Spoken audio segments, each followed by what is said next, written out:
Right, good. Well, a very warm welcome to you. Some of you I saw yesterday, so welcome back. But I'm aware that not everybody was here yesterday, so I'm just going to run through the introductions again. And in any case, we've got some new speakers to introduce.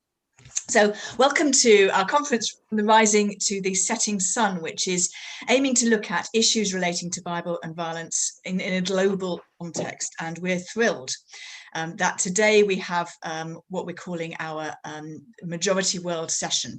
We've been keen to have Majority World scholars all the way through the conference, of course, but we specifically wanted to set aside a session for Majority World scholars and to time it in a way that we hoped would work for as many as possible.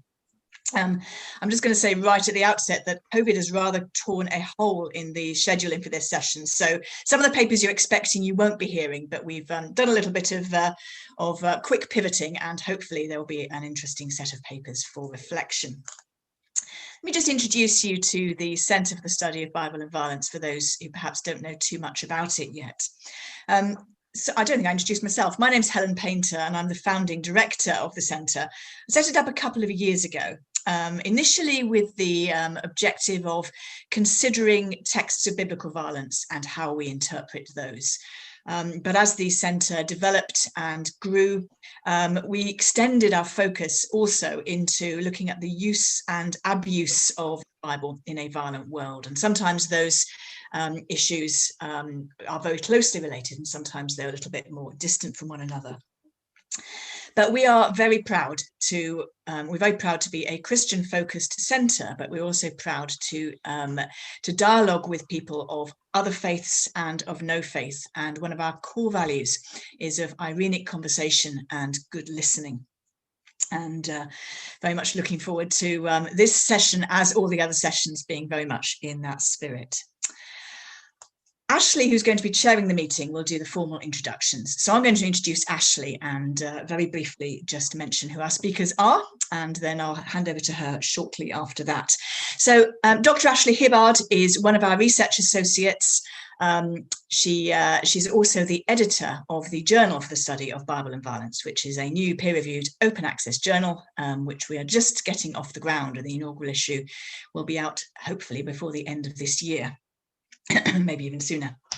I'm also absolutely thrilled to have Dr. Paul Chimhungwe from Eswatini presenting, and Dr. Lodewyk Sutton from South Africa. So very warm welcome to our presenters, and really delighted to have these global voices and looking forward to learning from you.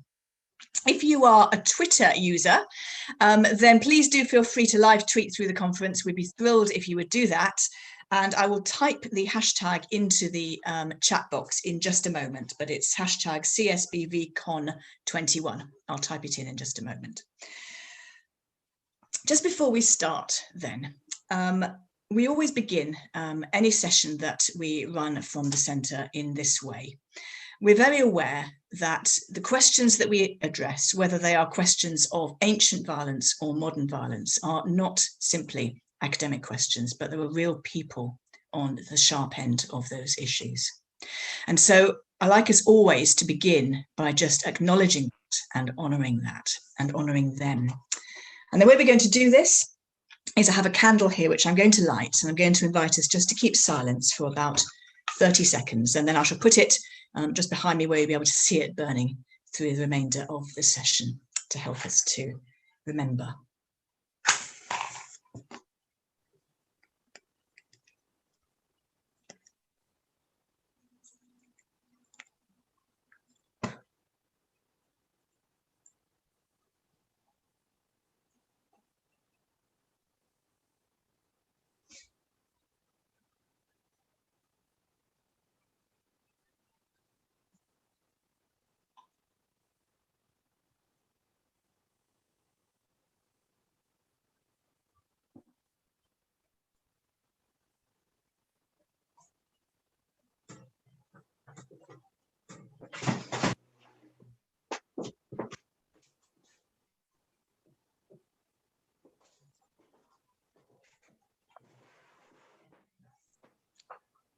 Thank you. I'm going to hand over to you then, Ashley.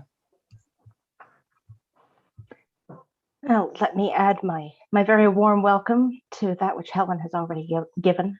It's a delight to be here with you all. As we start, our keynote paper is presented by Dr. Paul Chimhungwe. He's Academic Dean of African Christian College in Eswatini. A native of Zimbabwe, he read for his graduate degree at Abilene Christian University in Texas, and later a PhD in church history at McMaster University in Hamilton, Canada. His doctoral work focused on recovering the stories of indigenous church planting in the early years of the Stone Campbell movement in Zimbabwe, which has been virtually ignored by the Western missionary narrative. And from experience, I can tell you this work is really interesting. So please join me in welcoming him with his paper today, Western Education, Positively Challenging Faith Healing, the Case of the Apostles of Johanne Marange of Zimbabwe. Paul. Thank you so much, Dr. Hibbard and Dr. Paynter, for inviting me to this inaugural session. I want to sincerely give my thanks. The Apostles of Johanne Marange. From the outset, let me also acknowledge the fact that I was born and bred in this denomination. I left when I was 17 years, slightly 16, 17. That's when my faith started shaking. So I am very close to this denomination. I still have members who are there, and you will be hearing this in this paper. Let me give the introduction and methodology. Violence is ubiquitous in Africa, taking on different faces: gender-based, political, racial, xenophobic, and religious, to mention a few. Some ultra-conservative Christian denominations constructed doctrines that deny their members the use of Western pharmaceutical drugs and indigenous herbal medicine in favor of holy water, leading to high infant mortality and the death of women during childbirth amongst its members, a form of violence. A typical example is the African Apostles of Johanne Marange Church in Zimbabwe, AAJMC, an African independent, instituted church, AIC, that espouses charismatic and Pentecostal praxis. The engines behind Christianity's phenomenal growth in sub-Saharan Africa. The AAJMC is an ultra-conservative group with an estimated 1 million followers in 4 Southern African countries that teaches against modern healthcare services and indigenous herbs. To mitigate against this scourge, researchers are recommending several interventions. Maguranyanga argued for educating, informing, information sharing, communicating, and dialoguing. Felotu and Maguranyanga, and I quote, advised against a heavy-handed response in the use of legal actions, end quote. Gerede and others support engaging the government and church leaders, as well as government or law enforcement, in social mobilizing communication strategies, targeting apostolic communities as possible ways to improve immunization acceptance, end quote. Along the same lines, Museveni found that broad-based interventions led some ultra-conservative Christian groups to accept modern health services gradually. Adding to these noble interventions, this paper argues for a dialogue with the AAJMC leadership and local government agencies aiming at the gradual acceptance of Western medicine, since it has enthusiastically embraced Western education, which was considered a sin, quote unquote, 30 years ago. Western education is also slowly leading to an informed interpretation and contextualization of cardinal texts that supposedly deny modern health care services. This intervention is a positive because the AAJMC now accepts and funds Western education, a systematic shift in its doctrines. Therefore, the ground is fertile to dialogue for modern health care, including immunization, since some young members of the AAJMC are graduating from institutions of higher education and are covertly embracing Western pharmaceutical drugs. The suggested intervention is a continuation of Daniel's argument that encourages, and I quote, legitimate indigenization or contextualization, in which Christian communication is adapted and rendered intelligible without forfeiting crucial scriptural truth, end quote. The dialogue will start with the church's Western educated young members who are slowly accepting the Bible as a divine and human product whose message, if correctly interpreted, transcends culture, which must be contextualized to appropriate the message. Since the AAJMC has been a research subject for years, I conducted desktop research about the major doctrinal and leadership changes in the past 40 years. I also conducted personal and WhatsApp interviews in Zimbabwe since I was born and raised in this church. I have used the pseudonyms to protect the privacy of these informants. I left the church when I was 16. Therefore, I compared my experiences with the current trends in this church. I still have family and extended family members who worship in this church. This paper is divided into 3 sections.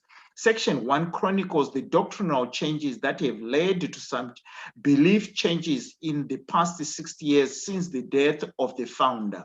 The second section details the effect of these changes and why the ground is now fertile to advocate for Western pharmaceutical drugs and even indigenous herbs to reduce high infant and maternal mortality. In the last section, I discuss current position of the Bible in the AAJMC, changes in the past 40 years. When Johanne Marange Momberume died in 1963, he was succeeded by his 2 sons, Hibbard and Makebo Marange, who did not change the church's foundational doctrines after quelling a leadership tussle with their father's uncle, Simon Mushati. Makebo died in 1977 during Zimbabwe's War of Liberation, and Hibbard remained as the only leader. In response to modernity, which was gripping Rhodesia, Hibbard slowly allowed members to listen to the radio and tape record the denomination's music, which was the major form of entertainment. But watching TV shows and bioscope movies was not allowed. And let me quote here Arnold Gambe. Those were the years when the Holy Spirit was still operating. We had to confess if one watched a TV show or even news, West was attending a bioscope, end quote. The use of deodorants and bathing soaps with sand was a sin. Formal education for the boy child was allowed up to grade 5, but some boys finished primary education, which is standard 6, which later became grade 7. The majority of girls were not given that privilege, although a few could attain 3 or 4 years of primary education. In the mid-1970s, some members started attending the theological education by extension, Fambidzano classes championed by Martinez L. Daniel, which ended in 1982, but the church never joined the association. It was, however, the death of Hibbard in 1992 that brought major changes in the AAJMC, which this paper argues will gradually change the denomination's belief towards biomedicine. Noah Taguta, Hibbard's cousin brother, became the leader of the main faction after defeating Clemens Momberume, Johanne Marange's eldest surviving child, in a leadership battle that spilled into civil courts. Taguta formally accepted Western education in his church, which I argue will gradually change the church's position towards Western biomedicine and pharmaceutical drugs and even indigenous herbs. Western education will slowly erode members' belief in treating every illness, malady, and disease with holy water, the quintessential mark of the church's health delivery system. This agrees with Musewenzi's argument, and I quote, "The hegemony and the presumed superiority of the Johanne Marange Apostolic Church beliefs and doctrine have succumbed to the impact and the pressures of the demands of the contemporary modernizing and changing world," end quote. For example, the church has constructed 3 schools in the past 10 years. St. Noah College in Bochamarange, which is located close to the church's head office. The school has been described by Motsi as a small, let me quote, as a small England in the middle of nowhere, if not a small university, end quote. The church has also constructed 2 other primary schools, St. Noah II and St. Zachariah. Early this year, the church laid the foundation of St. Ebro Primary School in Wondevari, where it has a considerable following. Western education was anathema 40 years ago, with my parents being demonized for allowing us to finish primary education. The acceptance of Western education is, therefore, a harbinger of more incredible churches in the AAJMC. The impact of Western education on the apostles of Marange's church. Some boys and girls from AAJMC are now attending primary, secondary, and even tertiary schools. One young man from my village is studying radiology at the University of Zimbabwe. The late Luke Masamvu, who died this year, had, and let me quote, 79 children. 9 of his children obtained degrees at different universities. In 2020, a total of 10 were at universities. In the same year, 4 of his children were doing both O and A level. Form 3 had 3 students, Form 2s, Form 1s, while 25 of them were in primary level. One of his children, Mike Masamvu, was one of the best O-level students in Zimbabwe. He scored 19 A's and a B in the 2019 ZimSec O-level examinations.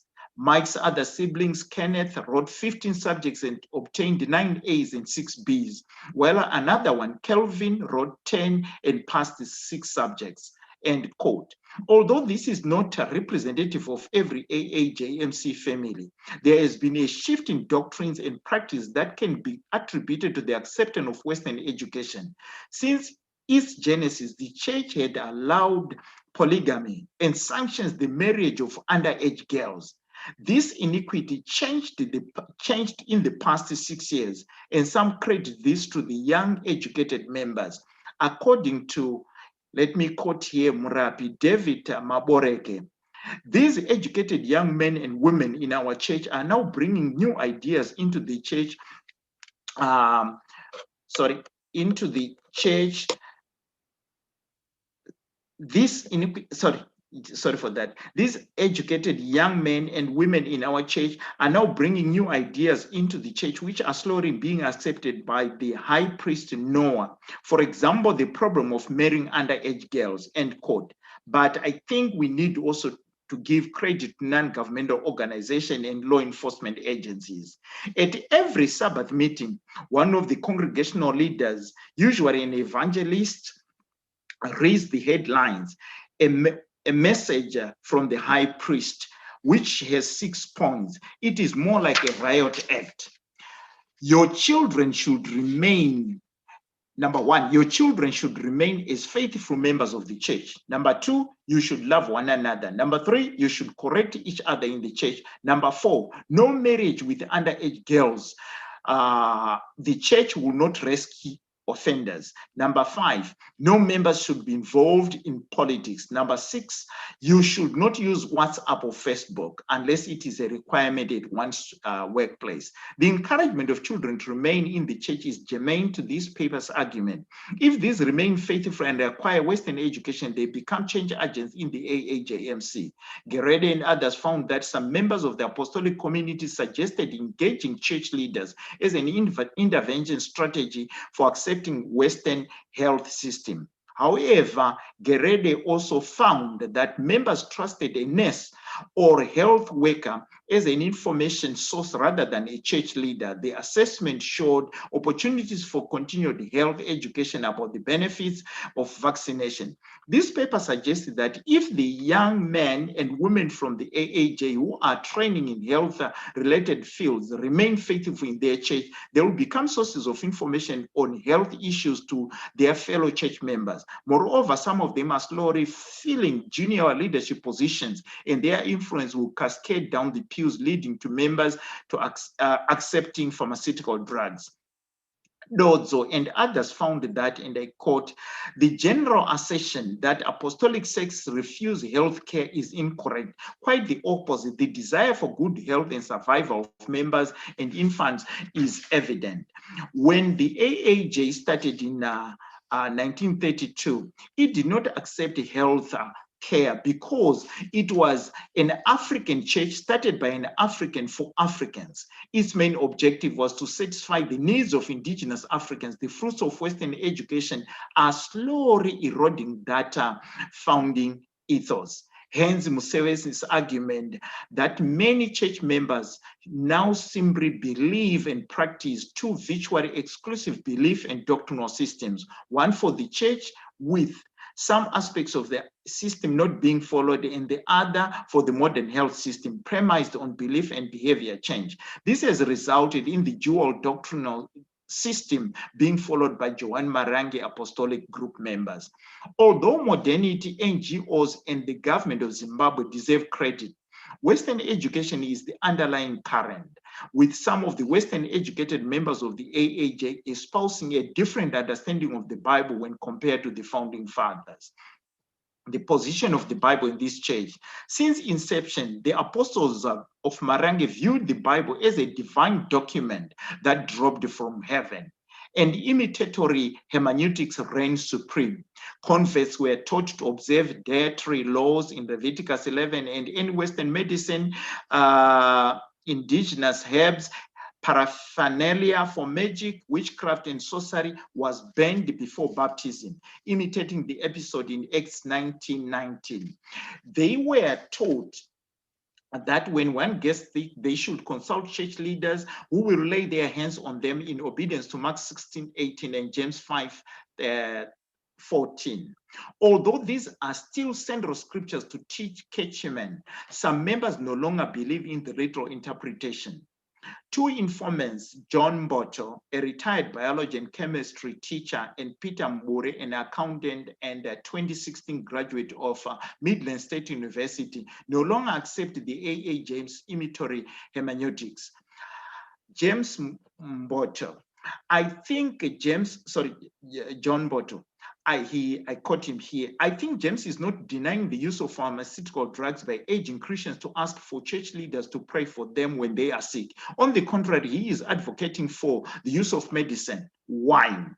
Those days, wine was used as a medicine. So I think today we should not use we should also use pharmaceutical drugs to cure ailments. Some church members are practicing that in private for fear of victimization, said Mboto. Along the same lines, Mbure said, and I quote, although I did not do religious studies at university, I'm convinced that those scriptures do not teach against going to hospital. I read from an authoritative source that Luke, the writer of the Gospel of Luke and Acts of Apostles, was a medical doctor. Now, if God allowed a medical doctor to write part of the Bible, surely he is not against the use of medicine. But medicine does not cure every disease, like quote unquote Rechi boy. Diseases related to us as indigenous African people. While still discussing with Mboto, he intrigued me by reading Sirach, chapter 38, verses 1 through 7. I will read part of it. Honor physicians for their services, for the Lord created them. For their gift of healing comes from the Most High, and they are rewarded by the King. Mboto believes in the books of the Apocrypha, which he argues were the lost books of the Bible that were found in the mid-1970s, a common belief amongst the apostles of Marange. The first edition of the Shona Bible with Apocrypha was printed in 1979 in then Zimbabwe, Rhodesia. He therefore argues strongly for the use of healthy of the health delivery system. Although some church leaders will not accept this passage from the Apocrypha, since it contradicts the Holy Spirit-inspired teaching of the founder, Johanne Marange. Mboto believes the church will eventually accept biomedicine, but it will not be in the next few years. Let me here give you a brief history of the AAJ's founder. Muchabaiwa Momberume was the founder of the church. He took his mother's last name since his father was from Mozambique. Momberume worshipped with the American Methodist, now United Methodist Church. Legend has it that he started receiving the Holy Spirit in 1917 when he was barely 5 years old. On July 17, 1932, his church started after the outpouring of the Holy Spirit at Mount Nengwe when he was only 21 years old. The Holy Spirit allegedly gave him the name Johanne the Baptist. He was commissioned to preach the gospel throughout Africa, observe the Sabbath, never drink alcoholic beverages or smoke tobacco. He baptized his parents and the close family members, forming the nucleus of his church, which observes quote-unquote Pentecost, the Holy Eucharist, on the 17th of July annually. Mboto believes the church will gradually, if not eventually, accept biomedicine, but it will not be in the next few years. Although Mboto and Mbure, who are well educated and members of this church, cannot be used as representatives of all the apostles of Marange, their reasoning resonates with this paper's argument that Western education enlies their church members. Accordingly, the young educated members are open to a hermeneutical model that accepts the Bible as God's word, which does not deny the use of Western medicine. However, there is need for caution because currently it is difficult to be accepted back into the apostles of Marange after receiving biomedicine or spiritual healing from any other African initiated church, especially the Johanne Masowe group. Maguranyanga lists more than 10 branches of this group. Gambe said, and I quote, "Oh, it is easier to be forgiven by the high priest for going to the hospital, but very difficult for accepting the services of the Madzibaba group, Johanne Masowe. By visiting Madzibaba, you are saying the apostles of Marange are nothing. This sin is not easily forgiven." He gave an example of 2 ladies who gave birth through cesarean operation, but are now struggling to be accepted back into the church. Therefore, in as much as this paper is arguing that since the AAJ has accepted Western education, which is softening the apostles of Marange's teaching towards biomedicine, the high priest, Noah Taguta, is not yet fully convinced that Western medicine works. Conclusion. This paper is centered on the African Apostles of Marange Church in AIC, which started in Zimbabwe in 1932 with a current membership of over 1 million, scattered in 4 countries: Democratic Republic of Congo, Malawi, Zambia, and Zimbabwe. It teaches against biomedicine, indigenous drugs, and Western education, especially for girls. Most boys will quit schooling when they could read the Bible in vernacular. All diseases were allegedly cured through the laying on of hands, using Mark chapter number 16, verse number 16, and the use of holy water, leading to high infant mortality, and many women died during delivery. But in the past 20 years, the church has enthusiastically embraced Western education. It constructed 3 primary and secondary schools, with a 4th one currently under construction. St. Noah College, the church's flagship, has state-of-art buildings. Some church members have graduated from universities with degrees in health science and biomedicine, slowly eroding the church's teaching on biomedicine. This paper argues for dialoguing as an intervention strategy with some of the enlightened, well-educated, Western-educated young members of the AAJMC, who are now holding few influential positions in the church. It will gradually lead to the acceptance of Western health delivery system, including vaccination, since some caregivers are overtly covertly using Western medicine. Although some of my informants are teachers, an accountant, university students, an engineer, journeymen, diesel mechanics, boiler makers, plumbers, and printers. We do not know how many of these educated young people are still faithful in the AAJMC. This is an area that needs further studying. Thank you.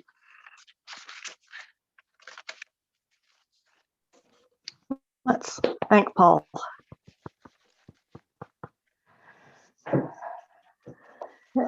Yeah, that is a fascinating contribution. I have enjoyed reading this paper and now hearing you deliver it. Please send in your questions in the chat box, and I will I'll help us keep track of them. But let me start out. Let me start out by asking: is the leadership of the church really ignorant of the changes that are happening? I mean, so often I feel like if a church starts to feel like their young people, especially, are moving too far beyond the bounds of accepted doctrine, they'll start to pull back and restrict things. But that doesn't sound like it's happening. You've got young people in that church who are studying Western medicine.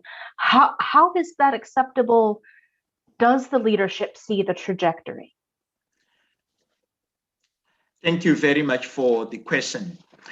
That's a very good question. Let me point you, like I said, for example, this young man who is studying radiography at the University of Zimbabwe. He is my neighbor in my village back in Zimbabwe, where I was born and bred. He is accepted, and the view is these are our young men who are studying, but you see, they are studying medicine, but they don't use medicine. They are good people. But ironically, they are using it partially, like what Musevenzi has researched and what I have found. They accept the tenets of education. They accept medicine. So in a way, the leaders, most of them, particularly if I can give example of the leader himself, High Priest Noah Taguta, they are not educated, the majority of them. Very few finished grade 7. Like I said, I was raised there. My parents were demonized for allowing my brother and I to finish grade 7. So in a way, they are not educated. Although there are changes here and there, it's going to take some time, but I am arguing gradually it is only Western education which is going to help. So the trajectory is very clear, but it's somehow a little bit of a problem in future.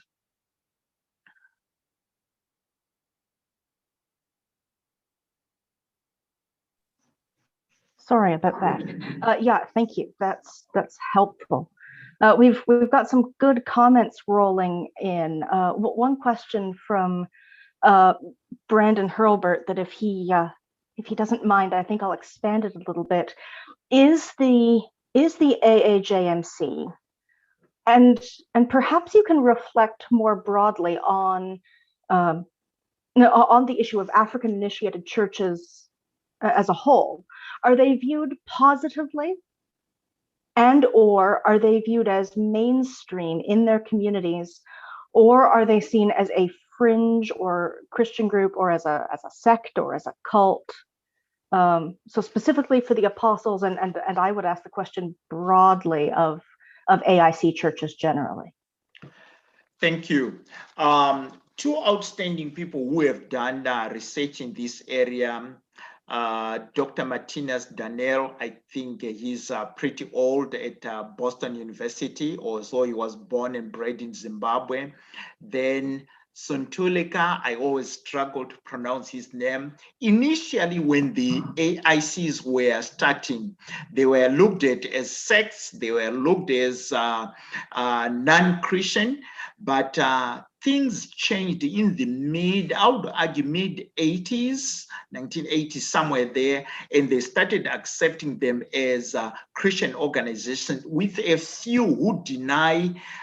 They call them messianic groups, which they say the founder is looked at as a messiah and he replaces Jesus Christ. Those are the few, and they are very few. The majority are now accepted as churches, and some have joined the World Council of Churches. However, when you are looking at their acceptance, it depends who is looking at them. From an indigenous African point of view, the majority of Africans accept them for one major reason. They handle some spiritual forces which, quote unquote, Western medicine at times struggles to work with. For example, the issue of avenging spirits. When someone kills someone, then the spirit of that person, for some unknown reason, destroys the murderer's family.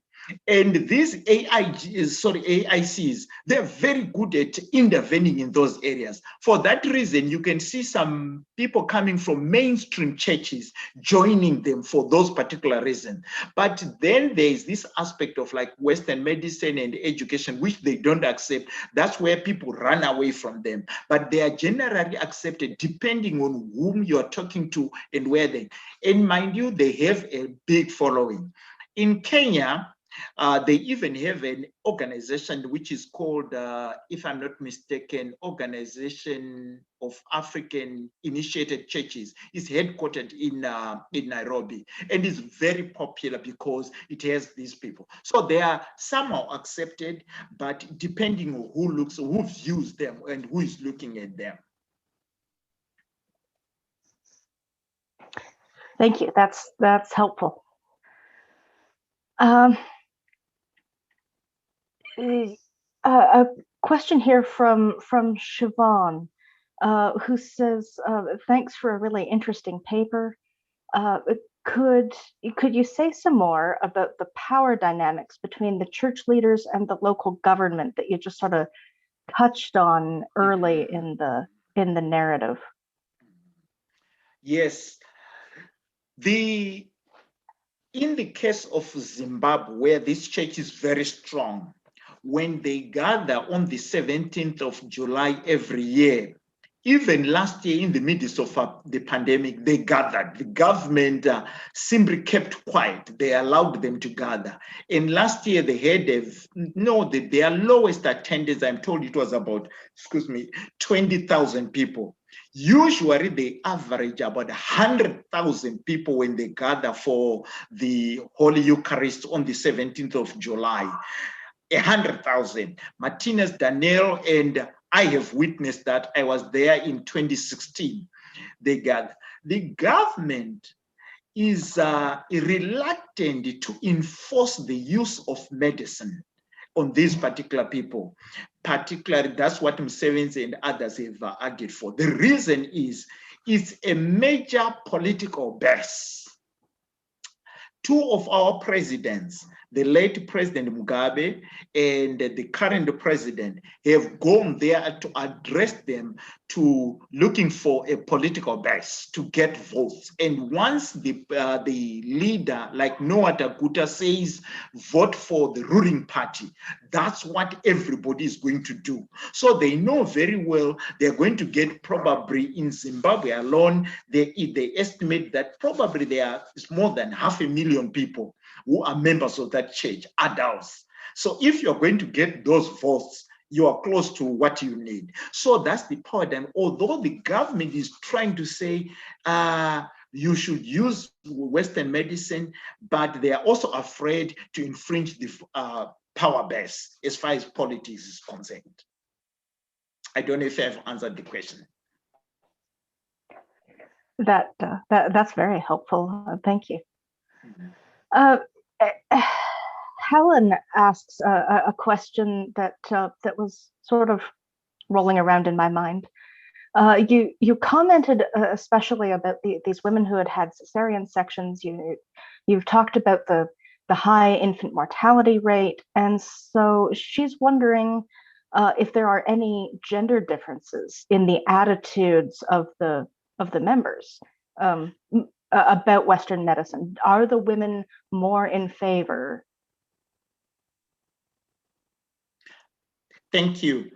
I think it's Biri who has researched a little bit into that area, and she has found that women, particularly in Zimbabwe, I cannot generalize in Zimbabwe, generally are the caregivers. And because of their position, they usually go out and seek Western medicine in private covertly because they're afraid of the male leadership.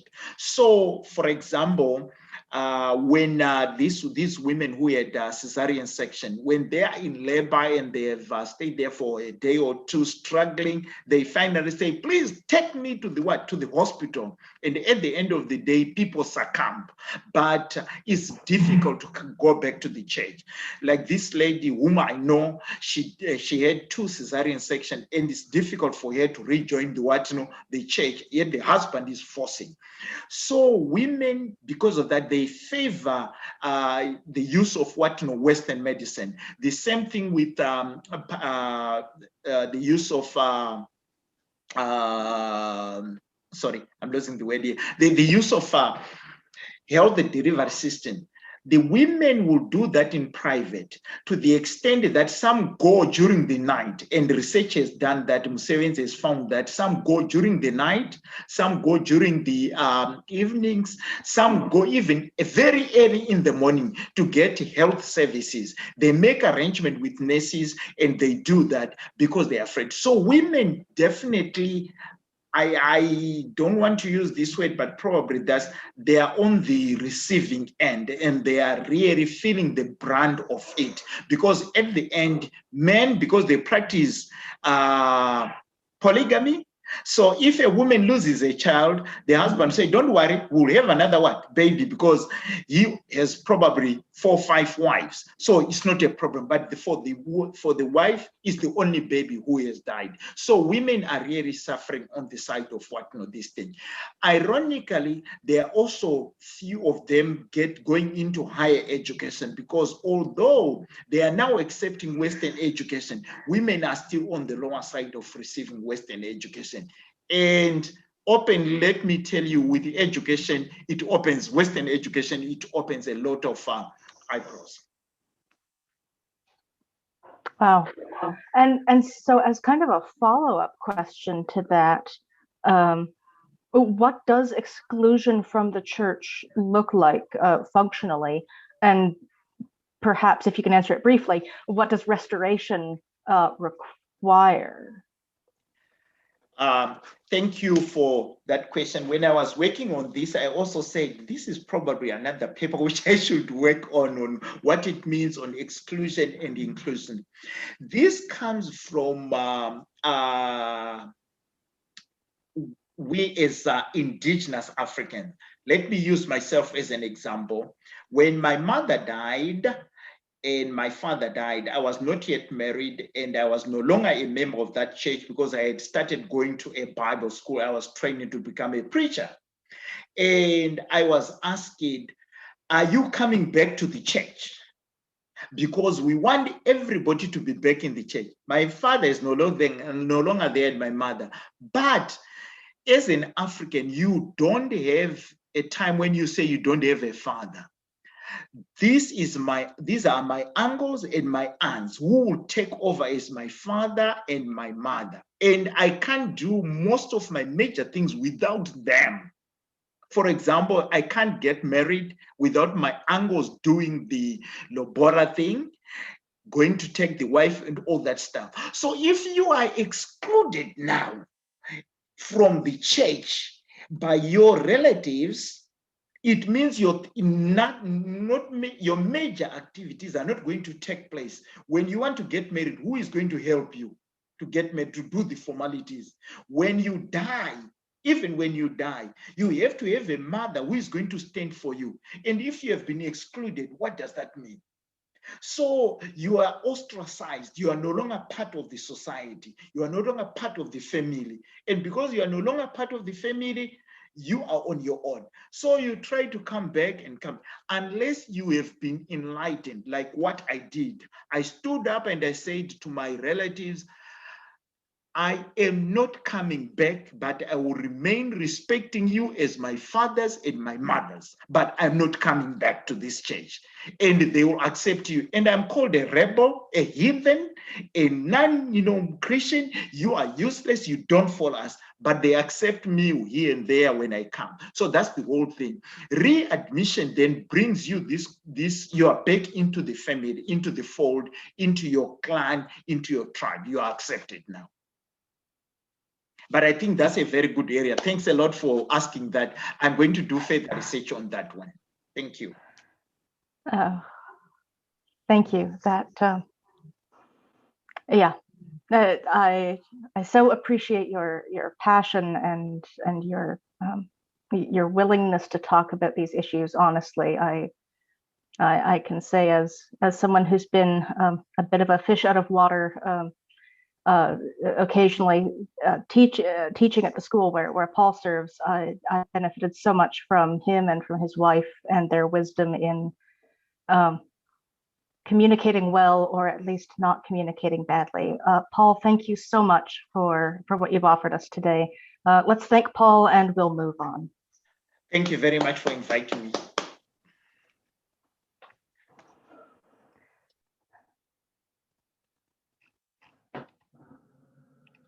Okay, so we come to our second paper, and the Center for the Study of Bible and Violence studies both the violent texts in Scripture and the use of the Bible in a violent world. And we've just heard a paper that looks at the second of those, really, and now we come to a paper that looks at the first.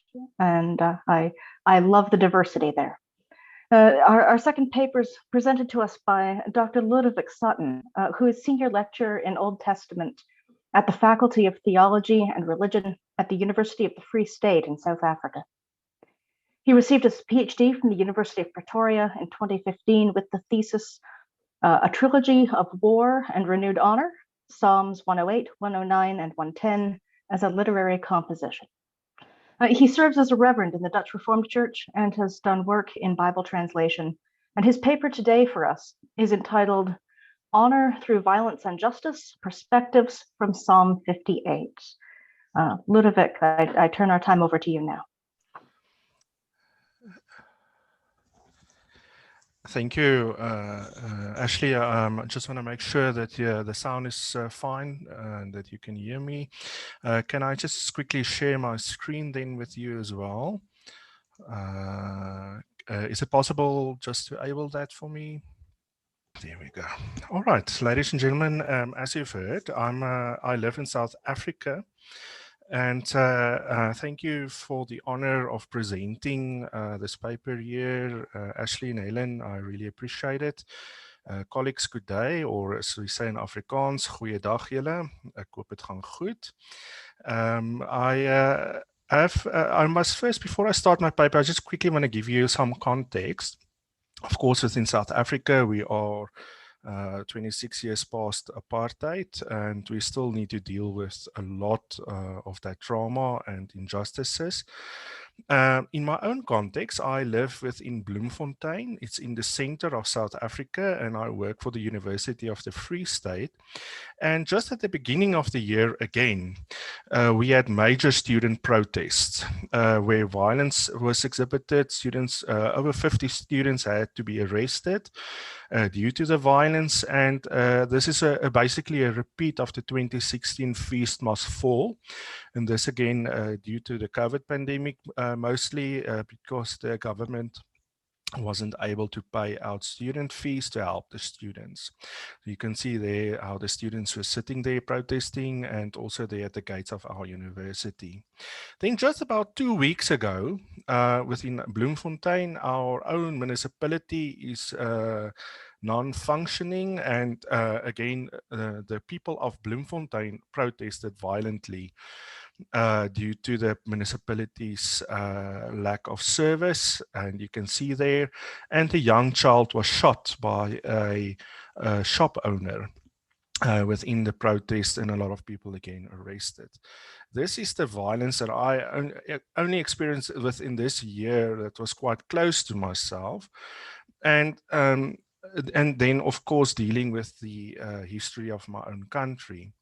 So this is problematic, and that led me to the questions of how do I deal with violence within a biblical context, and especially when we talk about violence from imprecations, from the Psalms of imprecations, and I was just not satisfied with the current answers provided within research, especially mostly reading the text from a Christian perspective, like Bonhoeffer and so on, indicating that a non-violent approach, leaving the violence in the hands of God, as the Psalms indicated.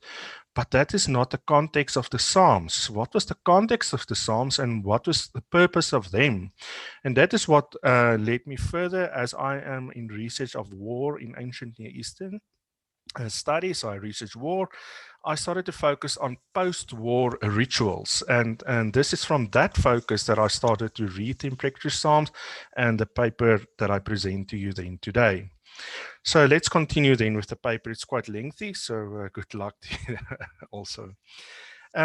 Violence in the Psalms is undoubtedly not a strange occurrence. In the Psalms, violence is seen mainly in three contexts, where in many instances more than one category is present. The first of these is narrative context. In a narrative context, it's where the psalmist describes experiencing violence from others. In this regard, it can be experienced either by the individual or by the community as a whole. In most instances, the description of violence in a single psalm can move between the individual and the group, between the I and we. The first context can further be seen to operate on three levels, namely physical violence, or like in Psalm 74, violence on the structural level, when the basic structure of society itself is removed, for example, where the powerful attacks the poor, and physical violence through threatening behavior and words. From this, the first description, it is clear that violence in the Psalms already can be experienced in many ways, and that every aspect of life can be influenced by violence. Therefore, according to Firth, anything that by threat or excess force damage on individual or community's ability to live before God can be narrated within the Psalms as the experience of violence. The second context of violence in the Psalm is legitimated enforcement. This is an important category as it centers on Psalms that describes or anticipate violence as something necessary to restore order. In these Psalms, the focus typically falls on the king's actions as representative of God, or it is expected from God to act directly and restore justice. In this context, it can be argued that the king as the representative of God has the specific function to perform justice in the community, and therefore violence is legitimated. The request to restore justice can also be directed directly to God. The third context is where the psalmist, or the one praying the words, prayed to God to pass some form of violence against an enemy of some sort. And these psalms are known as imprecations, or psalms of cursing. Zenger sees the label psalm of cursing or imprecatory psalms as an inappropriate, I myself as well, because these psalms do not curse, they present passionate lament, petition, and desires before God. It is on this point that reference to the shape of a lament is important to take note of again. Typical lament as an appeal or cry for help to God, a reference to some sort of past deliverance, not in every time. The lament proper with a three-way focus on God, this is also not always the focus. But these are the important elements. A confession of trust, a double petition for God's intervention, assurance of being heard, a vow to offer of praise, or an enactment of praise in the petition. It is especially these last elements that play an important part in the ideology of Psalms, the confession of trust, a petition for intervention by Yahweh in being heard, and the vow of praise, as it will be indicated. The imprecatory Psalms is understood as a special form of petition and lament. There's not always a major element in all the Psalms. It can be embodied in a single line or a single verse.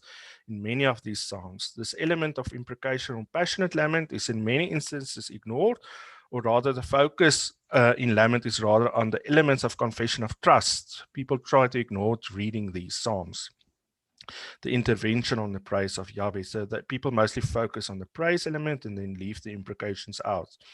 Those elements after the imprecations or the passionate lament.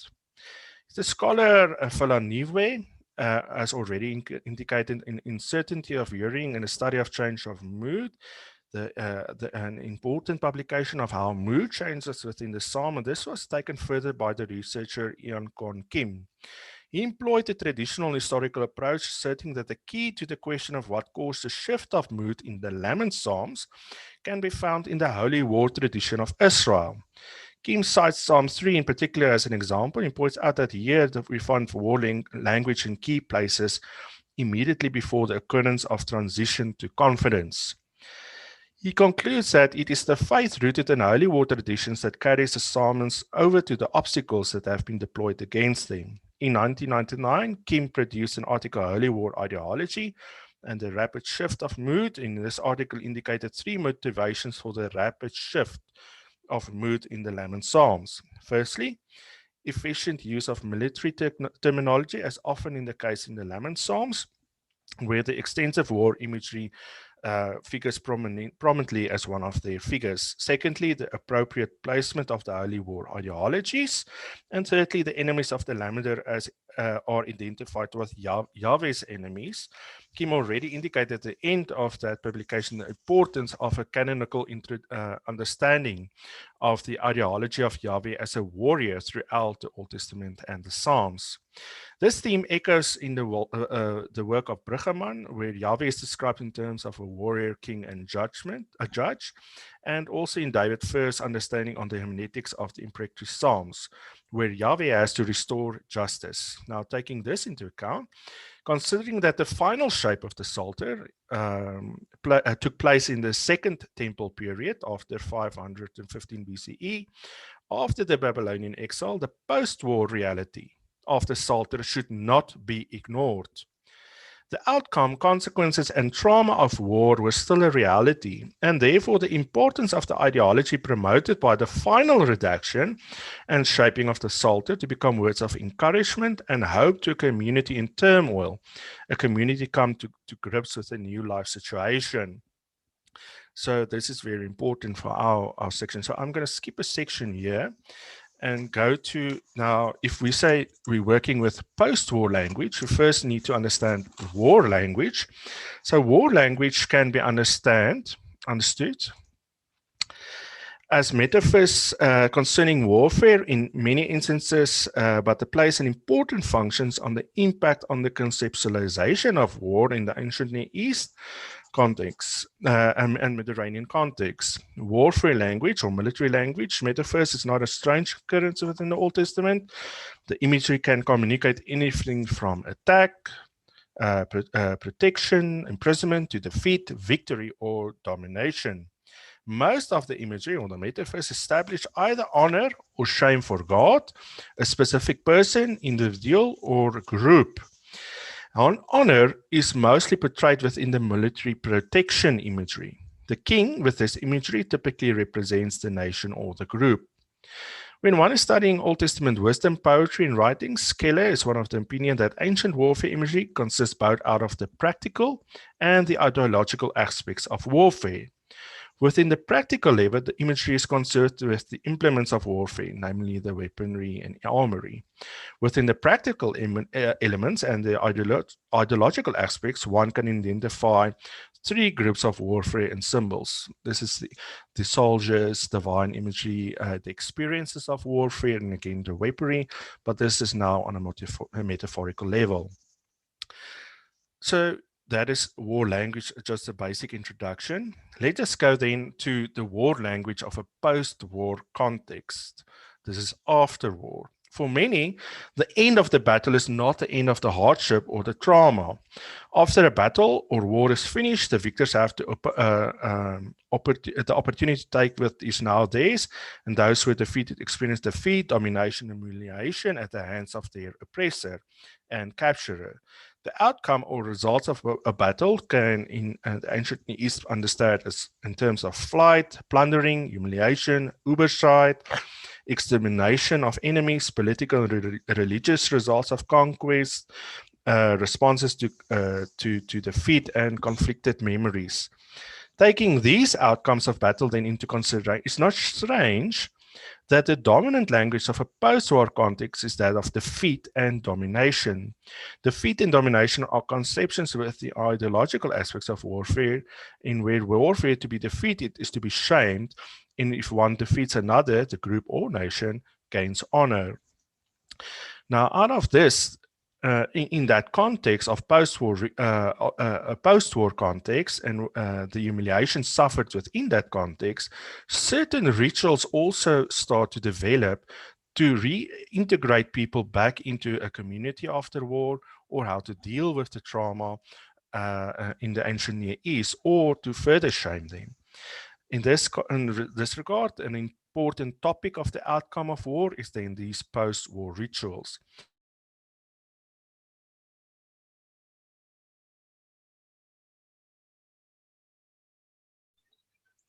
Lodewyk, you've become muted. I think it's my fault. Something jumped on my screen. Just unmute yourself and backtrack 30 seconds. Very sorry.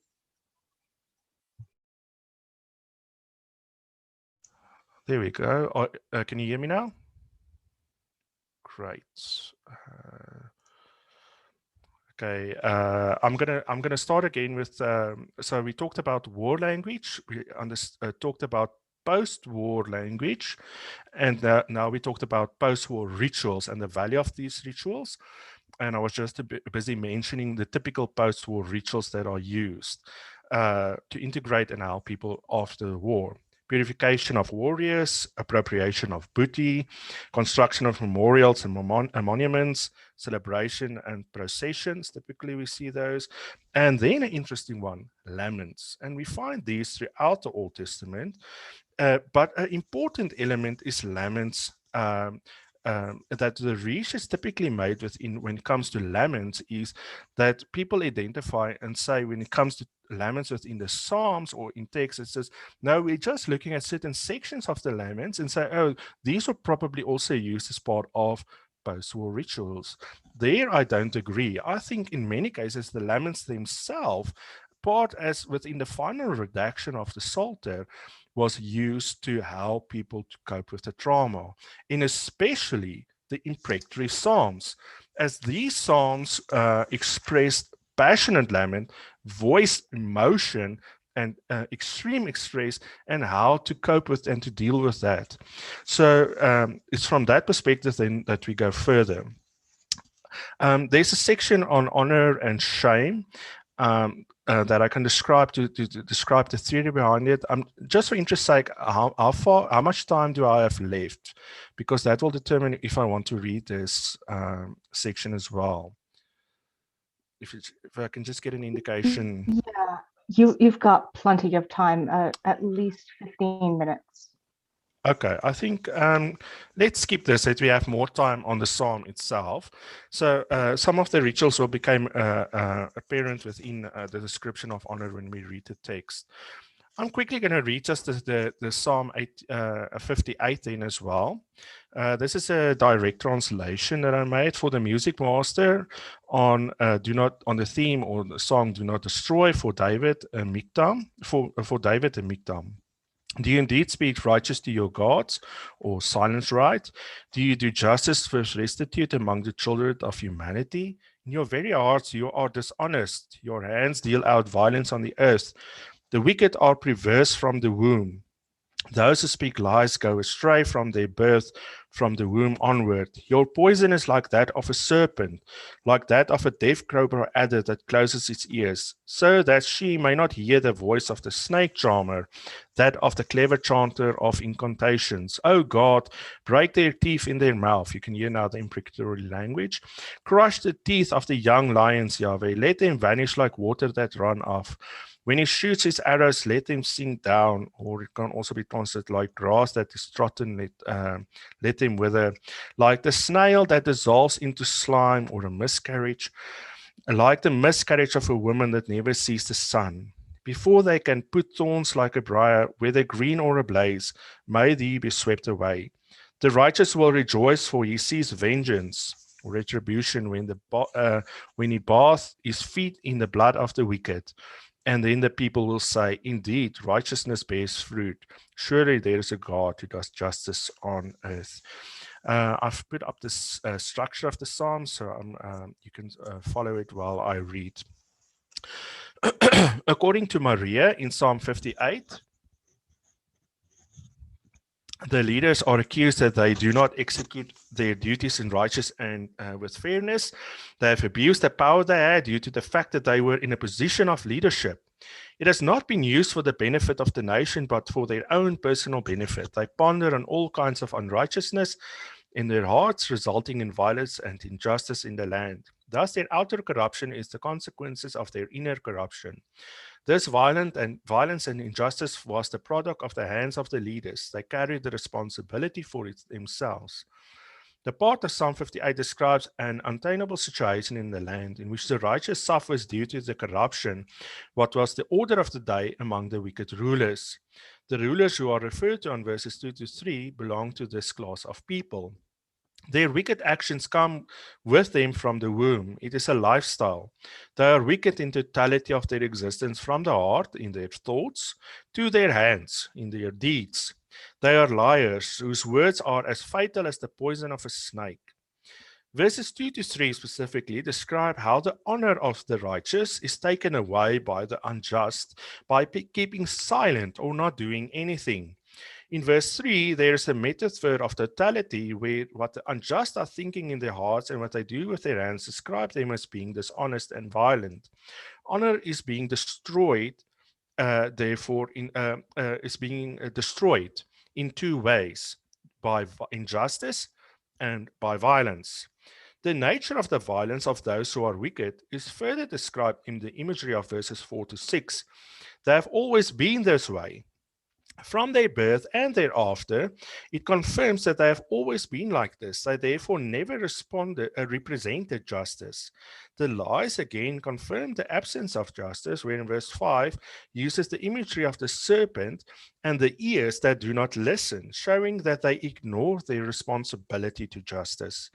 In verse 6, the image of them refusing to hear these serpents is further intensified by the mention of the mantic person, of the snake charmer, who plays his craft in vain. In taking up the topic of Psalm 58:6, it is interested not in evaluating the mantic practices, but in giving a metaphorical representation of the hopelessness of charming the wicked, and so turning back their poisonous threats. The hyperbolic language of the poet emphasizes the absolute corruption of the wicked. They are beyond redemption. That being said, the wicked are in the position of power. This position of honor due to rank needs to be challenged, and the righteous, or the one praying the psalm, they can't do the challenging. Either the challenge must be acknowledged by the public and must be challenged by someone in the same or higher rank according to the rules of honor and shame. Then the imprecation in verse 7. In verse 7, the poet describes the wicked as lions. Elsewhere in the book of Psalms, lions are also used as a figure to describe the enemies. Breaking the teeth of the lions will result in their not being able to hunt down their prey anymore. Thus, the poet prays that the effectiveness of the wicked to bring about their evil purposes must be neutralized by Yahweh. The petition to God to challenge them is now a challenge for honor and shame, to destroy their power, their dominance, and restore honors to those that it has been taken from. It is here where the research of Firth is interesting when it comes to the Psalms of imprecation. He indicated that these Psalms indicate a motive of violence showed evidence of consistent patterns. The presence of such a pattern is further suggestive of a policy with the final redactors of the Psalter work demonstrating a specific view on violence. This pattern in the Psalms of false accusation, prayers for protection, and Psalms of sickness as indicated, the response to violence that was appropriate to the nature of the violence that was experienced within the type of the setting. In other words, an eye for an eye type of setting. This pattern reveals itself in four main areas: the consistent imminence of physical violence, the predominance of psychological violence, the rejection of the right of human retribution, and the limitation on the violence that could be sought from God. In verse 7, a petition is made to God to break the teeth of the lions of the wicked in their mouths. They did not speak justice in verses 2 to 3. Now their mouths are broken. They are removed from doing or saying anything further. They are shamed by the action, and how should this then be understood? Well, within the ideological aspects of violence, those aspects that explain the conceptions of warriors and enemies, victory and defeat. In this regard, not only are the conceptions of enemies important, but also that of Yahweh. As the God of Israel, who is conceptualized as a warrior and an enemy, this conception of a divine warrior has been scrutinized by many scholars. Within the ideological aspect, the relation between politics and religion should also be noted. Yahweh acts as a patron God to Israel, and Israel is seen as a client that is protected and in a relationship with God. In this ideological understanding of violence, this relationship may also be understood in terms of the group, Israel, that shifts from the religious partner to that of citizenry, a political aspect, where disobedience by the group towards Yahweh becomes treason against the king, or the representative of Yahweh. In Psalm 58, it is those who represent Yahweh that is performing the treasoning, the godly or men of justice, of injustice. In a post-exilic context, it is the oppressors that are the rulers. As the patron God of Israel, the belief is that Yahweh should help Israel in all the stages of battle, internal and external. And the primary bond of the patron-client relationship is that of loyalty that is understood in terms of honor. This honor was seen as a mutual affair and was achieved not by one party only, but by both as they represented each other.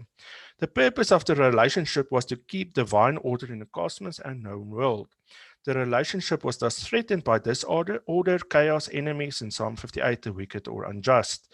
By attacking or challenging the honor, therefore acquired honor, of the people, either the individual or Israel, it is expected from Yahweh to act.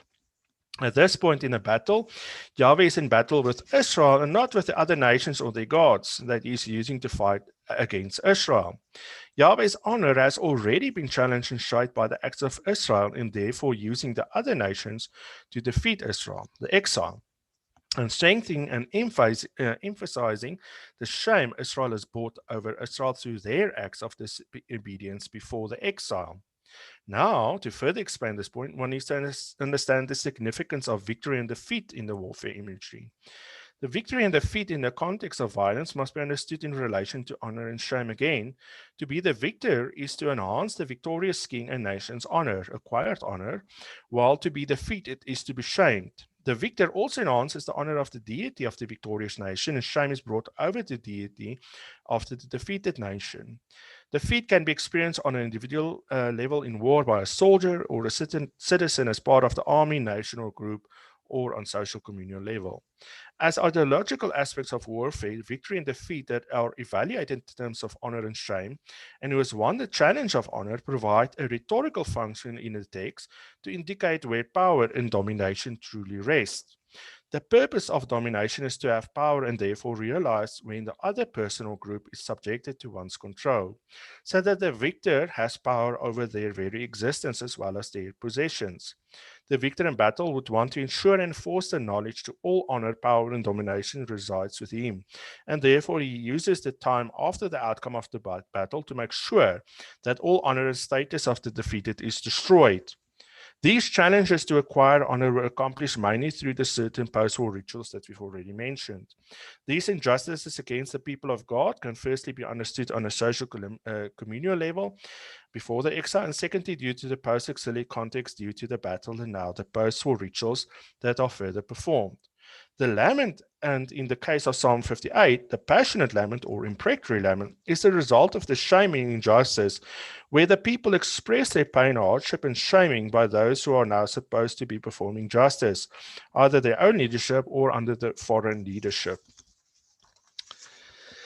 In Psalm 58, verses 8 to 10, then, the imagery continues where the wicked is now shamed, honor taken away. Instead of the righteous, things that indicate power for the wicked is now used to shame them.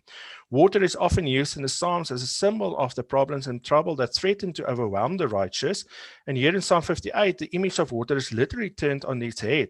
Instead of being a symbol of the threat of the enemies against the righteous, the poet uses it here as a symbol of the fate that will befall the enemies. They will despair like water when poured out on the ground. The image of the water flowing away makes two statements. Firstly, it indicates the existence of the wicked flowing away. Secondly, the water bringing into memory the chaotic waters that symbolize the wicked's threatening power now flowing away, taken away from them. The image of disempowerment continues when the weapons arrows that represent slyness and unpredictability that is having no more effect. The image of the snail that melts away only here in the Bible is Pox legomena. However, the image is particularly descriptive, and it can seem that it was thought from the trail of the slime that was left behind that the snail gradually dissolves, and finally there's nothing left but an empty shell. The wish of the poet that the wicked should totally perish. The image of a stillborn child who does not see the sun also occurs in Job and Ecclesiastes. However, the psalm uses it as in a very unique way, in that he prays it for the wicked of his enemy. The revenge that the poet desires for his enemy is particularly strong here when one thinks of the trauma that accompanies the miscarriage. The Ridderbos quite fittingly calls it het beeld van het mees troostlose lot. There's no sorry, now the English word left me there, but yeah, so there's no comfort. There's no comfort in the image. The image of the weeds are eradicated also speaks of the absolute malcontent which the poet imprecates his image before God. Weeds are never welcome and they always are eradicated. That's the other image that comes here. The large image that the poet uses here is that of a storm wind that sweeps away everything in its path. In Psalm 148, again, the stormy wind is portrayed as the instrument in God's hand and that exalts his will. In Job, we find the same imagery. This image emphasizes the poet's thoughts for vengeance on his enemy, desires for total destruction of the wicked. It is important to take note, of course, that the fact that the poet addresses his desire for vengeance to God. Thereby, he acknowledges the fact that vengeance belongs to God alone. He does not take revenge himself, but he prays that God will avenge him. Honor must be restored to Yahweh, the patron. Verses 11 to 12 are the declaration or announcement of victory and proverbial statements. The declaration has two elements again, as in the beginning, justice and violence. In verse 2, the righteous shall suffer due to the unrighteousness of the wicked. They are treated unfairly, especially when it comes to justice. They suffer due to the corruption of the wicked that abuse their power and do not use it for the benefit of all.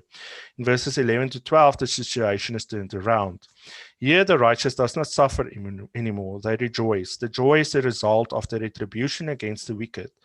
The righteous for sure rejoices in God's administration of justice, but the manner in which he experiences it here is indeed in the destruction of the enemies in which he rejoices. Honor is being restored to the righteous. In the one hand, justice is restored, in the other, honor. The imagery of the righteous bathing their feet in the blood of the enemies can now be seen as an image of victory and domination. A battle that is won. Now the victor is for the other side. Therefore, a post-war battle image of the victor shaming the defeated is seen. The image relates to other imagery where the feet is used to trample on the defeated. Although it's righteous that are joyful and their honor is restored, it's also the honor of God that is again restored of the original battle and shaming by God by his own nation. And where now it's restored again, where verse 12 exclaims this: the image of the fruit of the right indicates that the righteous will again experience justice with the fall of the wicked. And in the second part of the verse, the conflict in verse 2 is resolved, as it indicates that justice must be with Yahweh. In the same process, honor is restored to Yahweh as the patron of Israel and his people. Just in concluding, I'm going to make just a few remarks to the placement of 58 in the Psalms. Is there still time to do that? Okay. So we are reading now the psalm within its final shaping, within the final redaction, taking account that the original meaning probably had anything indicated something in the context of David, within the Davidic grouping that it falls within Book 2 of the Psalter, where it probably indicated a misjustice that didn't serve within the kingdom. But then we need to read it within the larger context of Book 2 as well, and then within the Psalter. So in an overview of the Psalter, the story of the Psalter, we can say that it begins in Book 1 with the story of the reign of King David. That's Psalms 1 to 42. Solomon's reign is recounted in Book 2, 42 to 72. And Book 3 tells the story of the divided kingdoms and their eventual destruction by the Assyrians and the Babylonians. Our psalm within Book 2 then, building up to the mishaps of the kingdom and administration of the monarchy. Book 4 relates to the struggles of the exiles in Babylon to find identity and meaning in the world of changed circumstances. And then Book 5 from Psalm 106 celebrates the return to Jerusalem and the establishment of a new Israel with God as the sovereign God. So within Book 4, God is again enthroned as the true God of Israel after the monarchy failed. And this is established. And Book 2, Psalm 58, falls in the upbuild to this for Book 4 as well. So having set out its formal introduction within Psalm 53 in that collection of Davidic Psalms, seven different enemies of David in successive Psalms is seen from Psalm 54 to Psalm 60. Each of these 7 Psalms concludes with a note of confident triumph, typical of the end of a lament. The pattern that emerges in the Psalter is a placement of Davidic Psalms appropriate for the time of the national exile and restoration to a specific purpose of the editor. Psalm 58 within the smaller collections of Psalm 57 to 59, all with the heading Do Not Destroy, indicate that failure or end of the king and judges or representative gods who were supposed to ensure justice and effective rule. So the monarchy failed. The text asks for how is justice and honor going to be restored originally. Bring back the original king, bring back God. Therefore, the enthronement Psalms within Book 4. But we're also now in a post-exilic context where restoration needs to be taken into context. So these Psalms are also part of the restoration process. And in this case, we have read it as part of a post-war ritual that helps to give voice to the trauma that was experienced within the exile. So therefore, we can say, Psalm 55 asks firstly that those whose honor has been lost due to the injustice of those who were supposed to perform it must be restored, and the honor of those who suffered be restored. Secondly, that justice be placed in the hands of God again after the failure of the kingdom and the king after the Babylonian exile rulership. And justice must be placed again in the hands of Yahweh. We see this in the enthronement of Yahweh in Book 4. And thirdly, in the book of Psalms, Psalm 58 contribute to the restoration language of the will restore honor and bring justice to Israel after a time of war.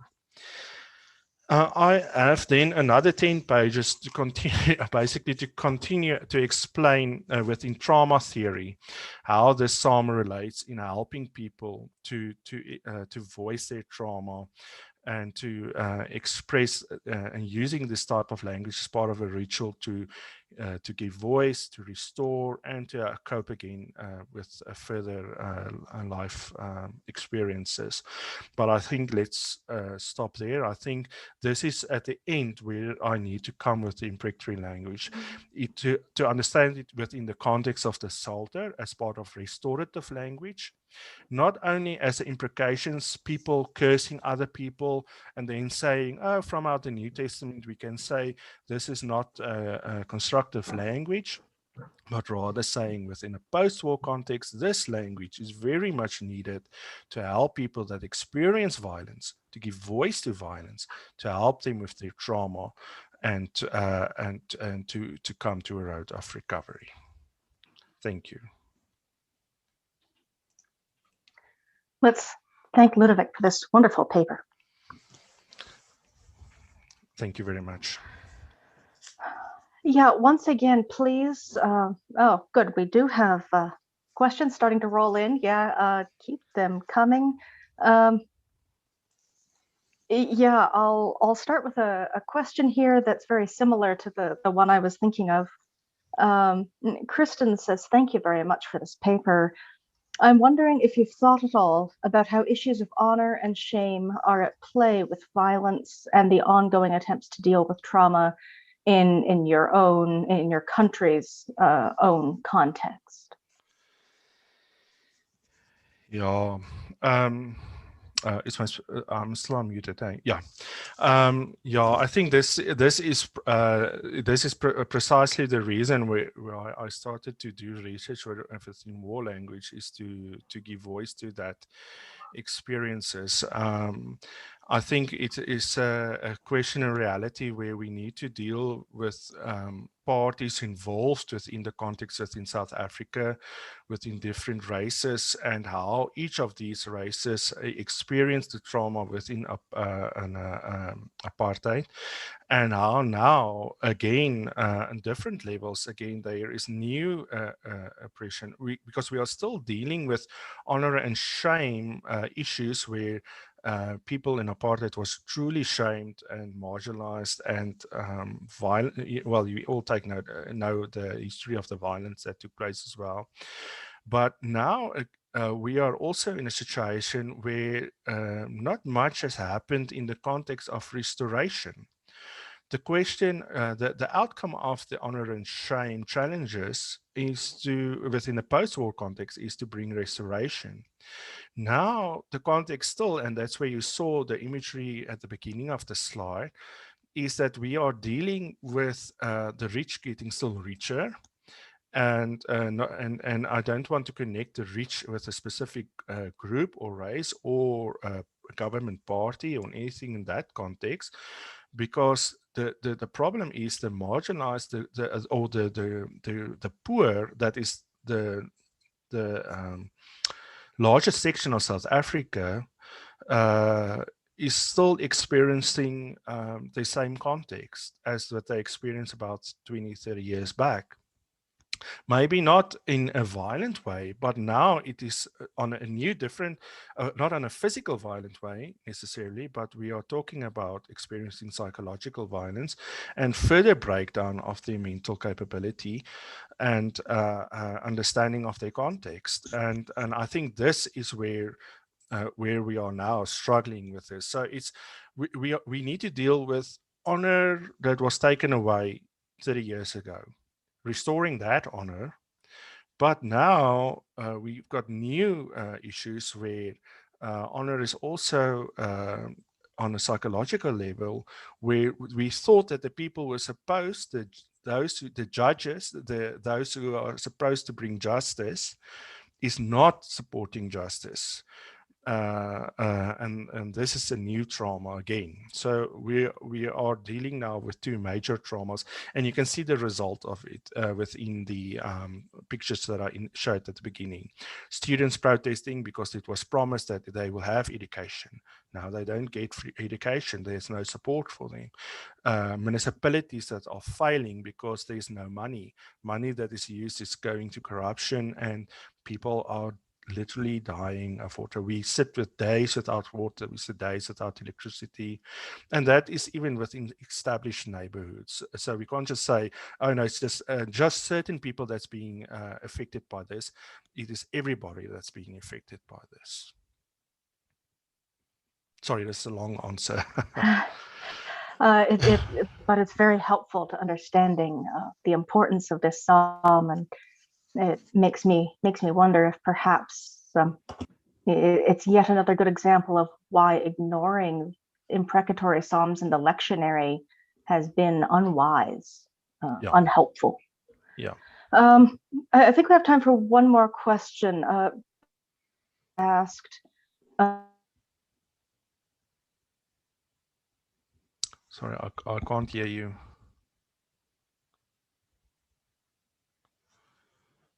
Ashley, you are muted. In ritual purity, and used mostly with water, it seems. So what might that mean for this psalm? Sorry, I missed the largest section of the question. I only heard the last sentence. Oh, I'm so sorry. The word for washing seems to be used most often in hospitality contexts or in ritual purity. What does that mean for the psalm? Yeah, I think an important thing that we need to take into account within the final redactions of the Psalter is that there's a very strong wisdom element and then also a cultic element that is present within the Psalms. So there will always, with water imagery, this will be related. I think although in this context, the metaphor is quite clear, if I understand the question correctly, but the metaphor here deals with waters that is also associated with the chaotic waters, and therefore it's a violent imagery that can be seen. And of course the verbs there to sweep away, the flowing away, while within rituals, bathing rituals, I don't associate those verbs with the water. I hope that is what the question was related to. Yeah.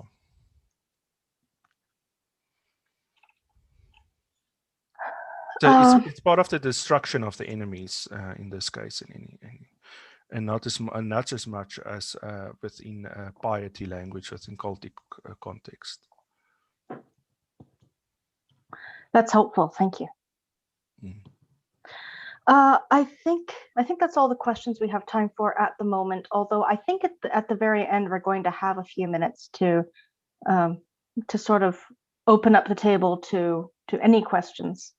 But perhaps we'll take a 5-minute break at this point to go refill our drinks in this early morning or afternoon or evening, as the case may be, and we'll come back at 20 to the hour, whatever that hour is for you. So we'll come back in a few minutes. Okay, let's come back for our last paper. And before we get started, I realized that I was fielding a couple comments in the chat and so ended very abruptly. And please let me apologize to Lodewyk for that and thank him again for what was a rather wonderful paper. Very, very thought-provoking. Our third paper is coming to us from the CSBV's fearless leader, Helen Paynter. In case you were wondering, Helen is not a majority world scholar, but because we have been forced into a certain amount of rejigging, she was kind enough to pinch hit for this session and provide us with a third paper. Oh my goodness, a third paper entitled, I did not write that down. Christian responsibility and religious nationalism. Thank you. My apologies. Over to you, Helen. Okay, thank you. Yes, with 1 hour's notice. So, so forgive me. And oh, yeah, as Ashley has said, I realise that I'm not a majority world scholar, and so I feel, you know, somewhat I'm intruding to some extent. But forgive me, and I hope that this will be something that is of global relevance. So this is a talk I gave a little while ago, and it does talk quite a lot about international issues. I'm aware, or I realised in the hour that I had to look at it, that most of them are not majority world, but I'm hoping that there will be themes that will be of relevance. So I'd like to begin by showing you a very short video. It is, I think, 3 minutes long. And this was produced by popular QAnon conspiracy theorist Matthew Scarborough in the time, and notice the chronology of this, it's important, in the time between the Capitol riots and the inauguration of Biden. So bear that dating in mind as you watch this.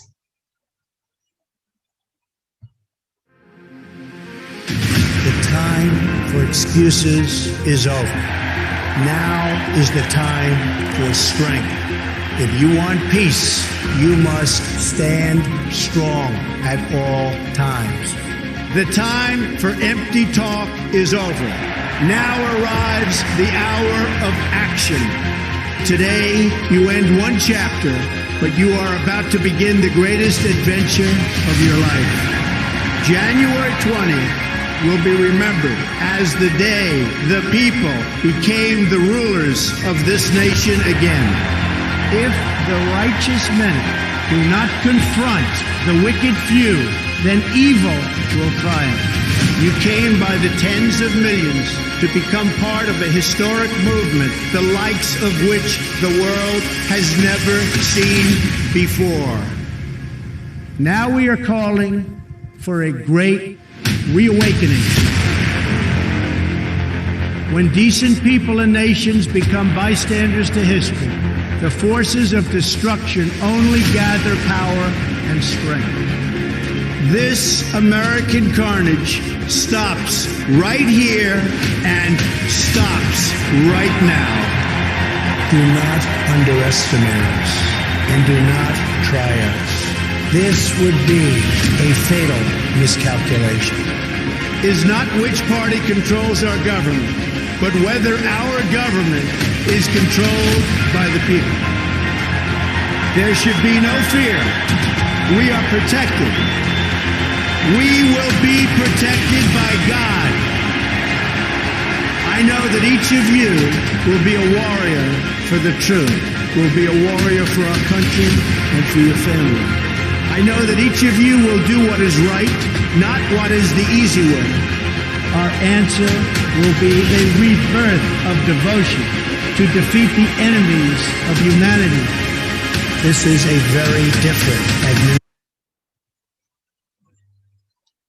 Oh, it stopped. Never mind. I think you'd probably got the gist.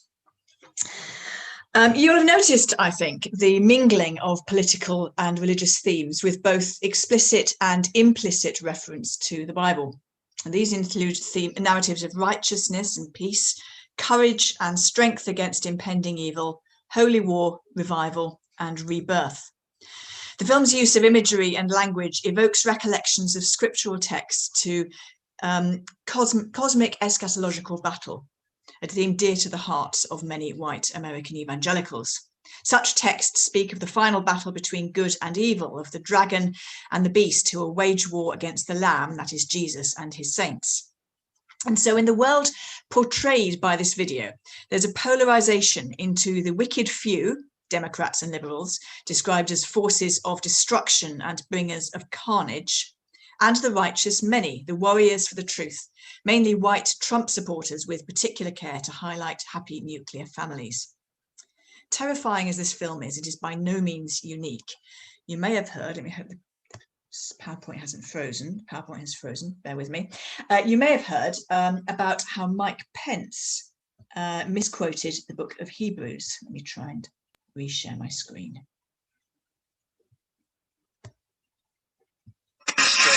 In the United States. Sorry, right.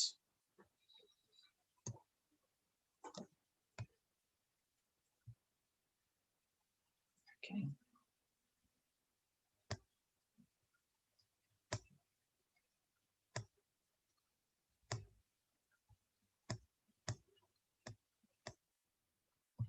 Sorry, playing a video on PowerPoint is just too technical for me. Right. Okay, good. So you may have heard about how Mike Pence misquoted the book of Hebrews at a campaign rally. Reports of this quotation often stop too soon, because if we listen carefully to what he said, we'll notice how he not only switches out the name of Jesus for Old Glory, which refers to the American flag, but then goes on to bring Jesus back in.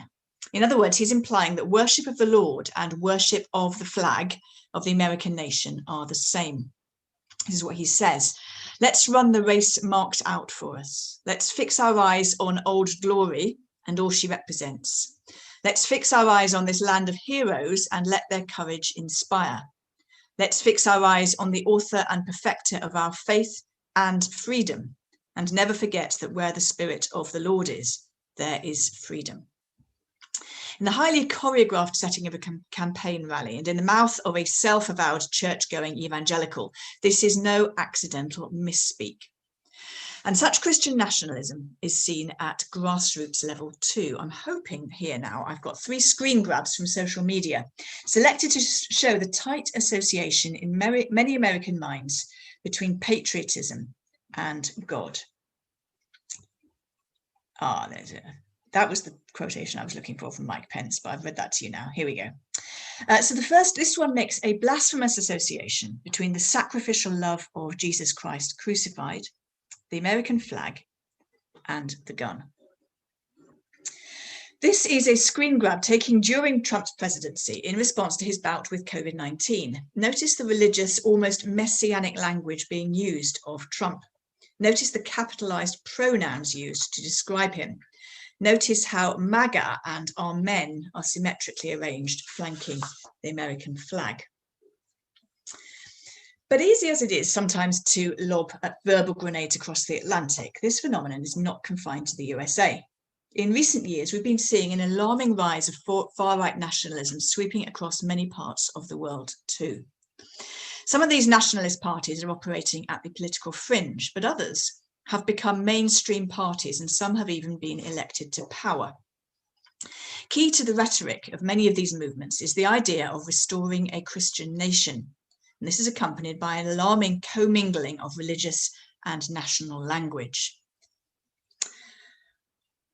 Rise up, O Lord, and may thy enemies be dispersed, and may those who hate thee be driven from thy face. These words from Psalm 67 were placed at the top of a chapter in the 1500-page manifesto of Anders Breivik. And Breivik, you may recall, went on to murder 77 people, mainly teenagers, in Oslo and Utoya Island in 2011.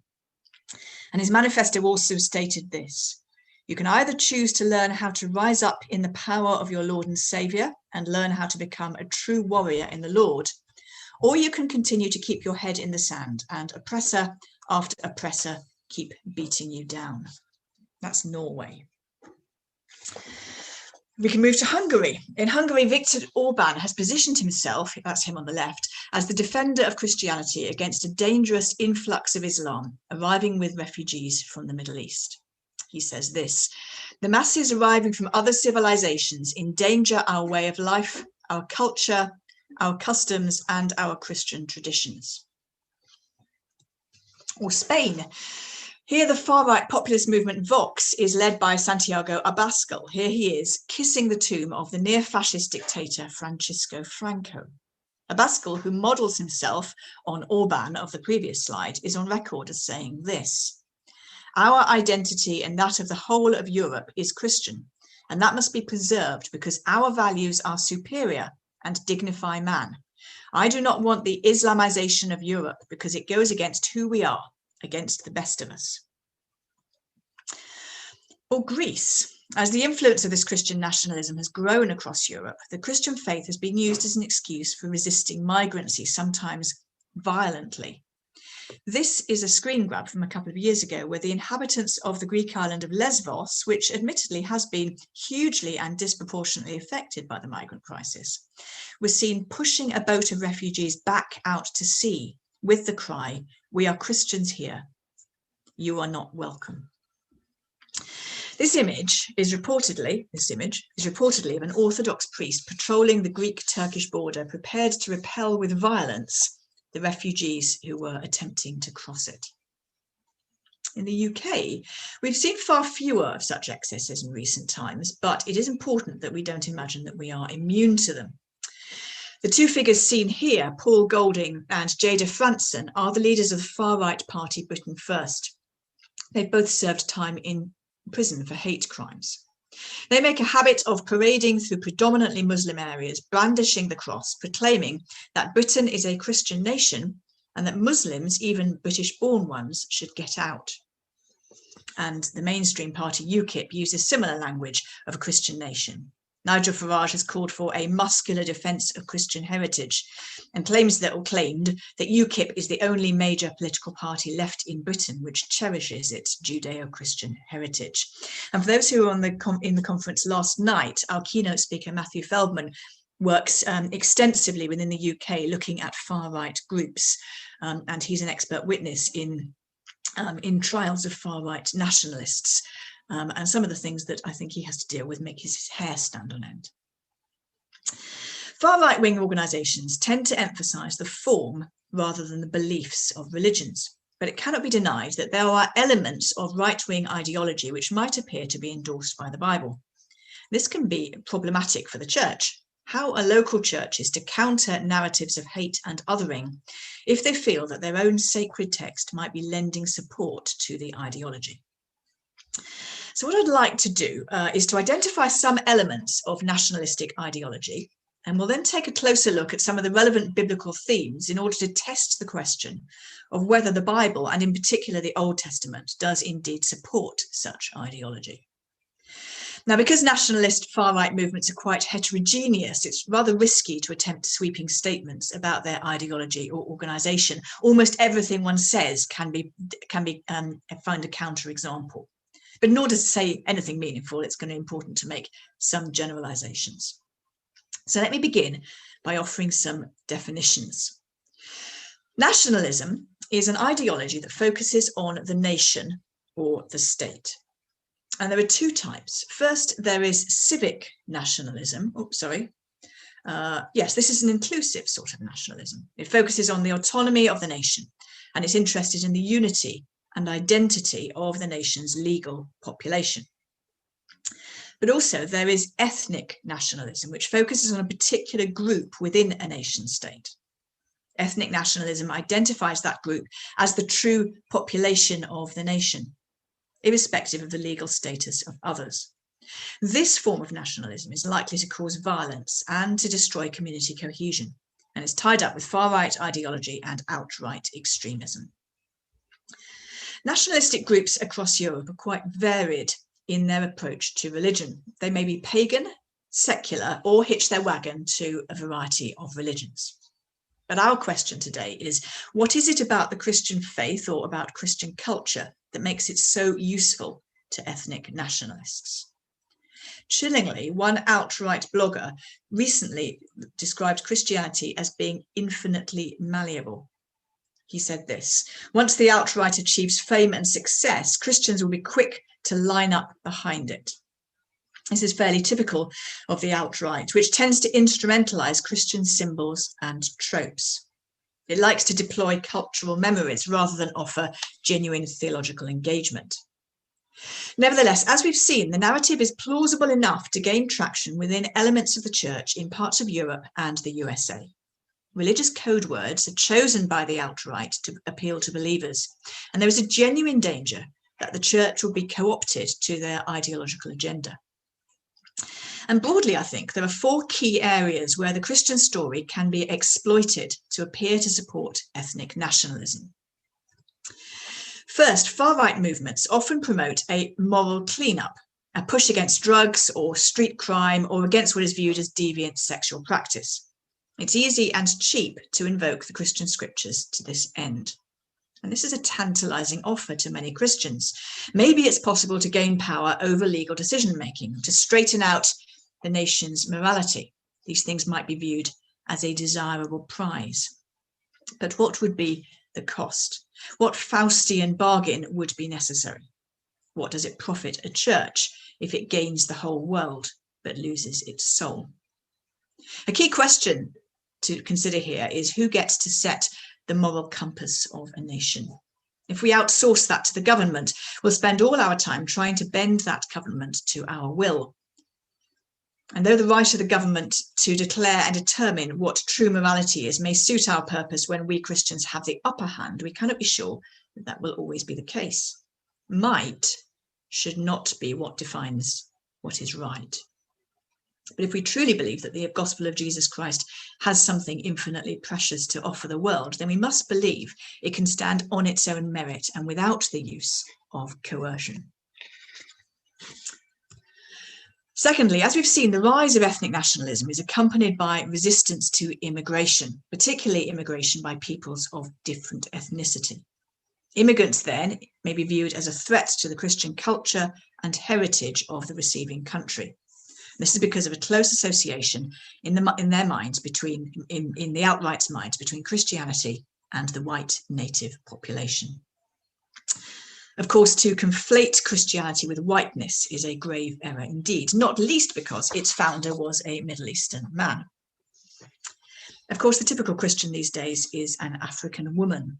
So by what cultural arrogance might we imagine that our particular brand of Christianity is the norm?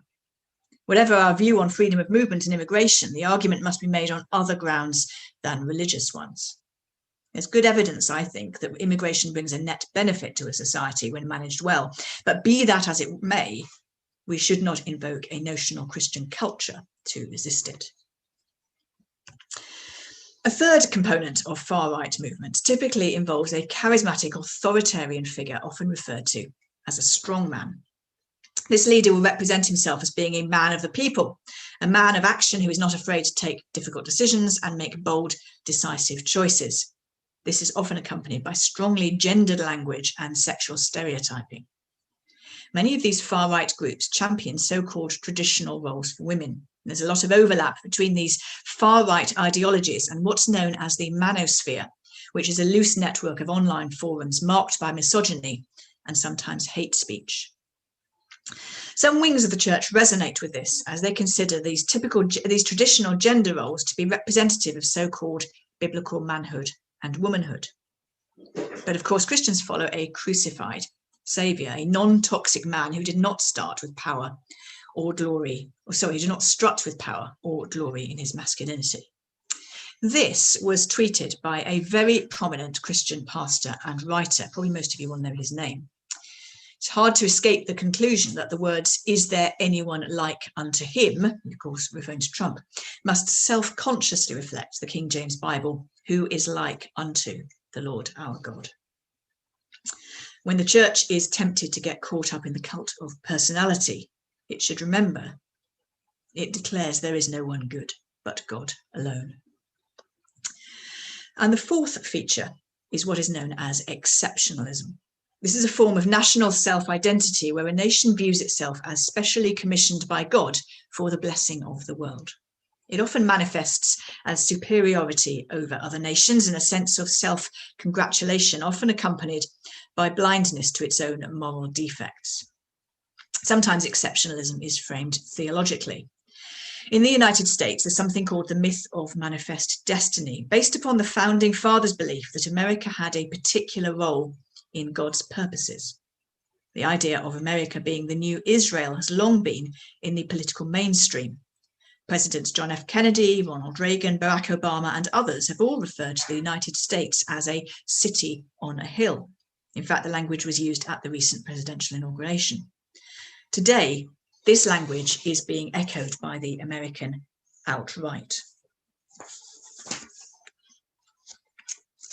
Bear with me, I have lost a page of my notes, which I guess won't matter too much, but I'll have to just, okay, keep going. I think actually what I might do there, Ashley, is pause. I've got a second half, which kind of gives a sort of biblical response or picks up on some of these biblical themes, but that might be enough for our discussion. I'll see what you say. Yeah, I'm certainly happy to leave it there. If you are, I am sure there can be plenty of discussion out of just this. Yeah, and perhaps it will give us a little time for a bit of a round table at the end. So yeah, everyone. Well, first let's thank Helen for this this exceptional food for thought. Put your questions in the chat box, and we'll get to them. But let me, and maybe this is me just expecting too much out of people. But like as an academic, I've constantly been told define your terms so that we all know what we're talking about. What do they mean when they say Christian?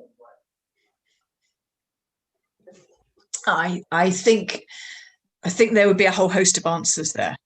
from people who have self-consciously and deliberately appropriated white, middle-class, Christendom-influenced, but not necessarily believing anything, kind of culture, to those who would genuinely, I think, profess a Christian faith and would mean something very similar to what we mean by Christian. And so I think it's hard to say kind of they.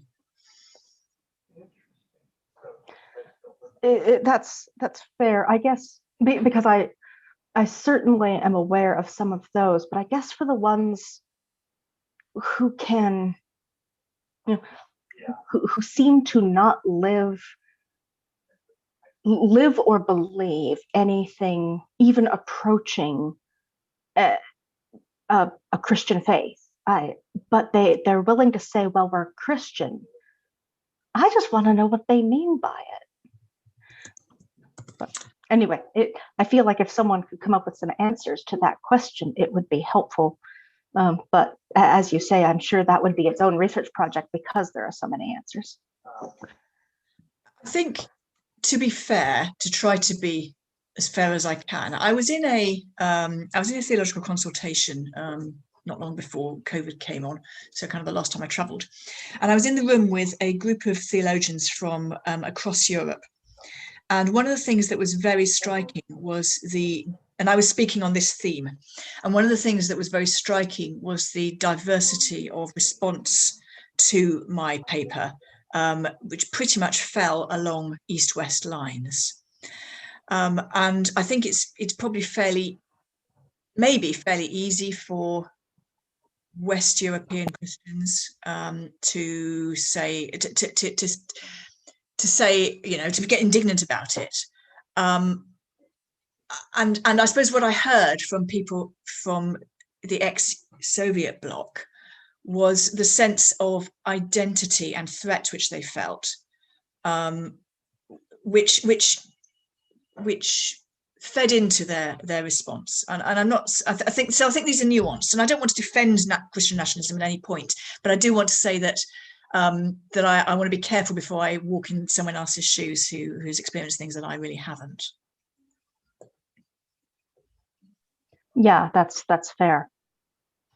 We've got another question here saying, do you have any thoughts on how we start the conversation about biblical interpretation with people whose views are so radically polarized from or different from our own? How do we get a discussion going?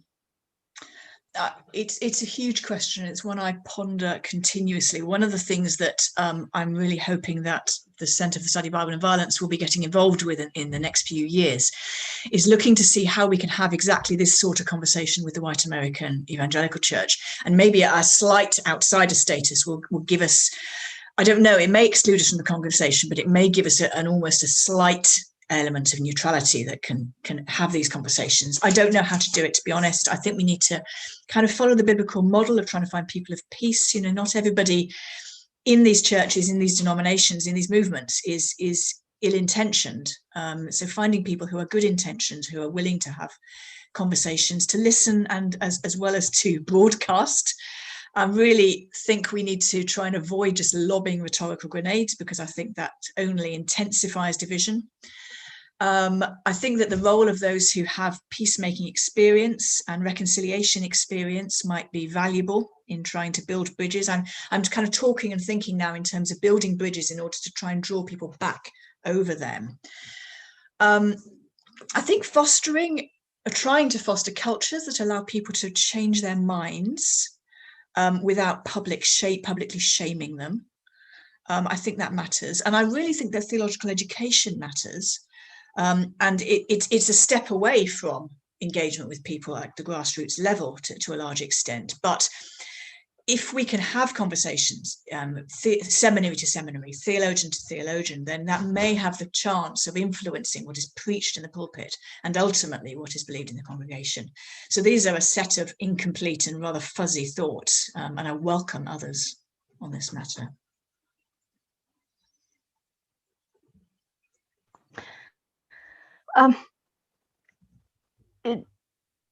We have a A question here from Brandon. When does Christian nationalism reach a level where a church needs to widely dissociate with a network or denomination, or maybe even where an individual has to leave a church? Where's the balance between dialogue and complicity, or even, I would suggest, even perceived complicity, if I can tweak a question? Yeah, I mean, I think the question itself is, you know, without me trying to actually give easy answers to this, I think alerting ourselves to that question is hugely important, actually. And I guess I think I'd be thinking along the lines of a similar, you know, that what would make me leave a church when it starts denying the lordship of Jesus Christ, would be probably the most fundamental thing that would make me leave a church. So I suppose when I see blasphemy, that would make me leave a church. You know, when I see Jesus being invoked for violence, I think that's blasphemy.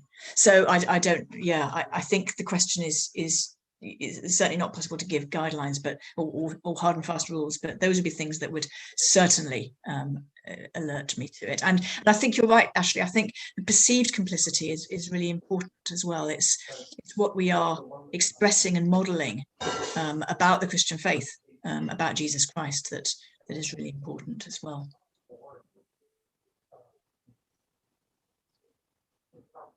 It's really interesting. I think that, sorry, just to follow up on myself, I think that, please, I gather, young people are leaving the white American evangelical church in their droves at the moment for just this sort of reason. So, yeah, I mean, the church's witness has been so tainted in certain areas that, yeah, no, I'll leave it there. You can hear what I'm saying, I think.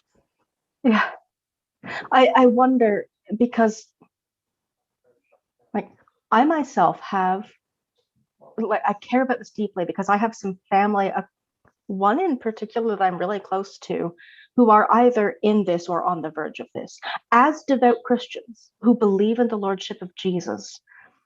But I wonder if there might be a fruitful starting point if we challenge them on whether they have denied his sufficiency.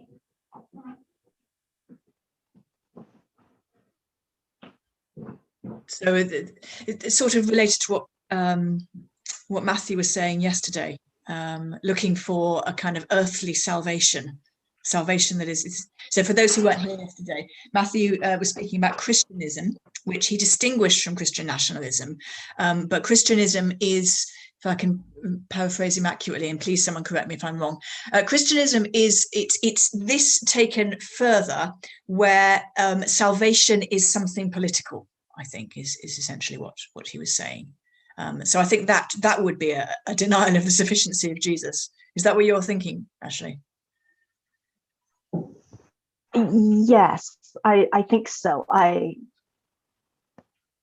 Because of all this language that is so often echoed by everyone who lives in that box.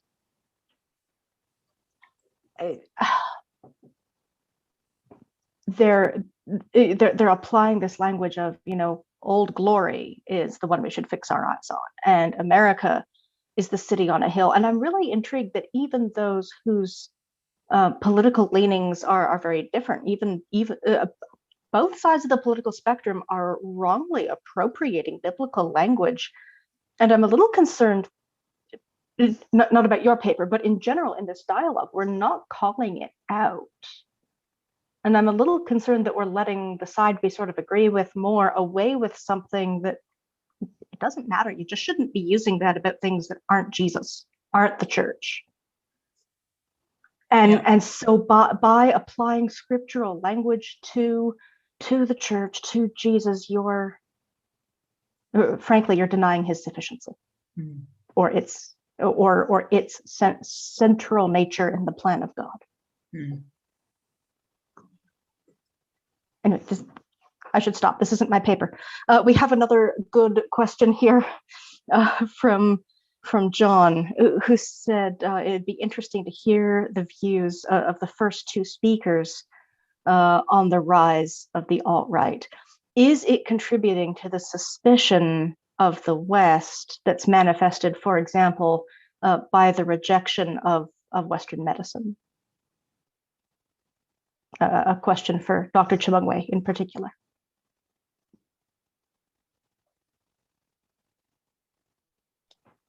Can you rephrase that for me, please? Do you think that any of the strong nationalistic, even racist perspectives in America are affecting the majority world's rejection of, for example, Western medicine? Thank you very much. I can only answer in passing with a support from one authority, particularly the issue of vaccination hesitancy, which is very strong, particularly if you connect it with the current global pandemic. Because as the majority of you know, I'm sure, that social media is bringing in a lot of information against vaccination. And then already in a country like Zimbabwe and some other Southern African countries where there are strong African independent churches which are against biomedicine. And the mere fact that anything, mind you, post-colonialism has some effects. Anything coming from the West which says medicine is bad, vaccinations are bad, it gets a lot of support and it resonates with those particular people. So there is a little bit of truth, but I need to coach that in a lot of with support from research. That's helpful. Thank you. And I think I've seen some of that out of some of our former students from African Christian College and in some of their comments on Facebook. Yeah. Let's move in we've got about 15 more minutes in this session. And so let's thank Helen for this food for thought, but we don't have to exactly end the conversation. So thank you, Helen. But I'd like to invite all of us sort of, perhaps we'll start this by saying, do any of our speakers today have questions for each other? Perhaps looking to connect some of the themes in their papers. But let's start there, and then we'll open it back up to everybody. Let's feel free to have a bit of a guided discussion on everything we've heard this morning. Helen, please go ahead. I've got a question for Paul, and I'm interested in to what extent the suspicion of Western medicine is kind of a part of the post-colonial echo, and also to what extent it's reflected in wider in wider society. And I suppose I'm thinking, and forgive me because I'm aware that Africa is by no means homogenous, but I'm aware of the rise of Boko Haram, which obviously has a very strong resistance to Western education and so on. And so I'm wondering if this is all kind of in any way linked, or if what you described in the IIC is theologically very distinct.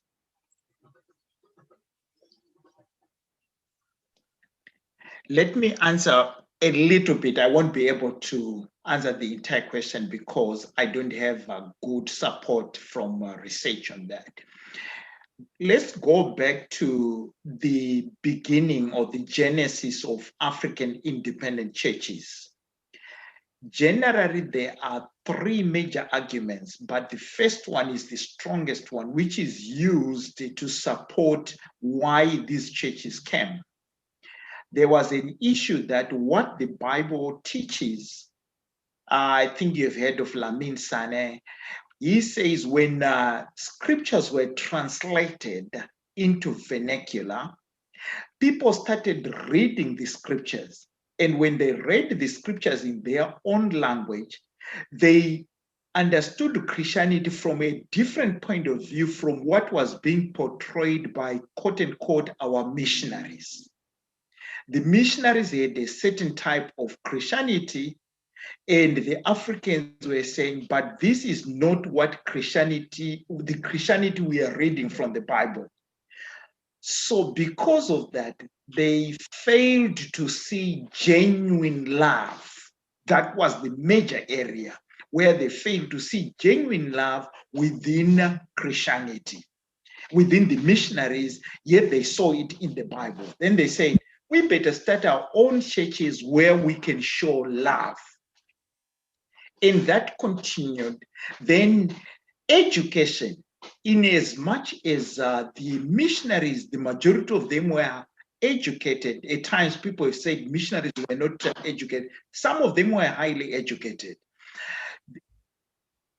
Dave Livingstone, a typical example. As the missionaries were educated, but some of the churches, quote unquote, evangelical churches, did not encourage academic education.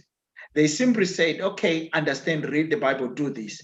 But mission schools were there, yes, they would help, but some did not support that. And people saw that variance where what you are teaching and what you are doing doesn't agree.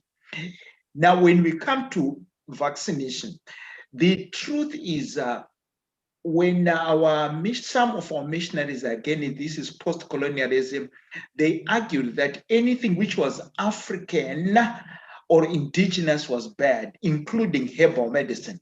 But then people later on realized that the medicine, the pharmaceutical drugs we are also getting, some of them come from herbs, but they've been purified. So that caused a problem. So I think it has to do with these underlying currents which have been there and which are kind of like passed from generation to generation, which will say people, anything which is Western at times is authoritative, but again is a problem. So that's where I also live in that tension and fail to understand where we could come to it. But can I add something on vaccine hesitation? Vaccine hesitance is strong, particularly the COVID vaccine. The vaccines, it's very strong now, and I think research is coming out to show that some Africans are refusing because of the misinformation which is going through social media, and that's the only major source at times of news within some people, some communities. And once they receive this, and it's coming, take for example, it's written, Dr. Fauci has said this, or Dr. Fauci has said, which might not be true. Dr. Fauci would not have said that, but it penetrates into our communities and people will reject medicine. So Western education as well, at times people refuse not education itself, but what is within it. That's where we have a problem. I might not have really answered your question very well, but it's great. Thank you. Thank you.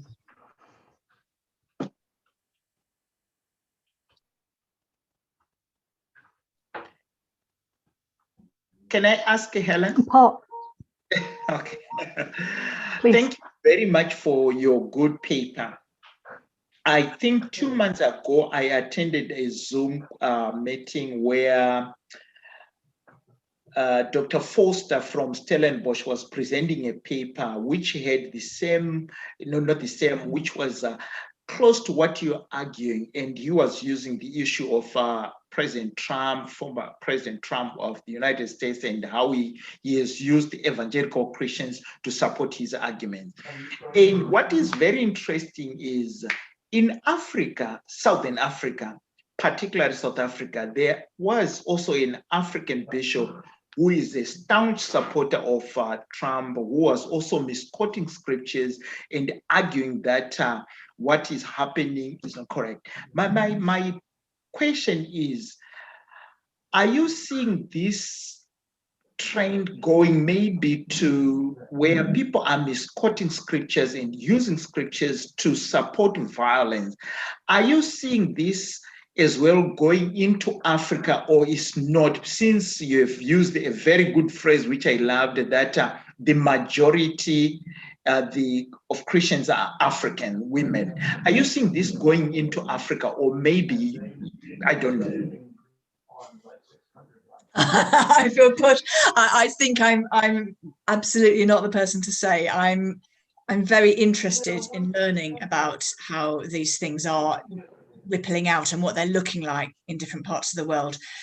But I am so far from an expert on Africa that I would really hesitate to try and answer that question when there are Africans in the room. Forgive me.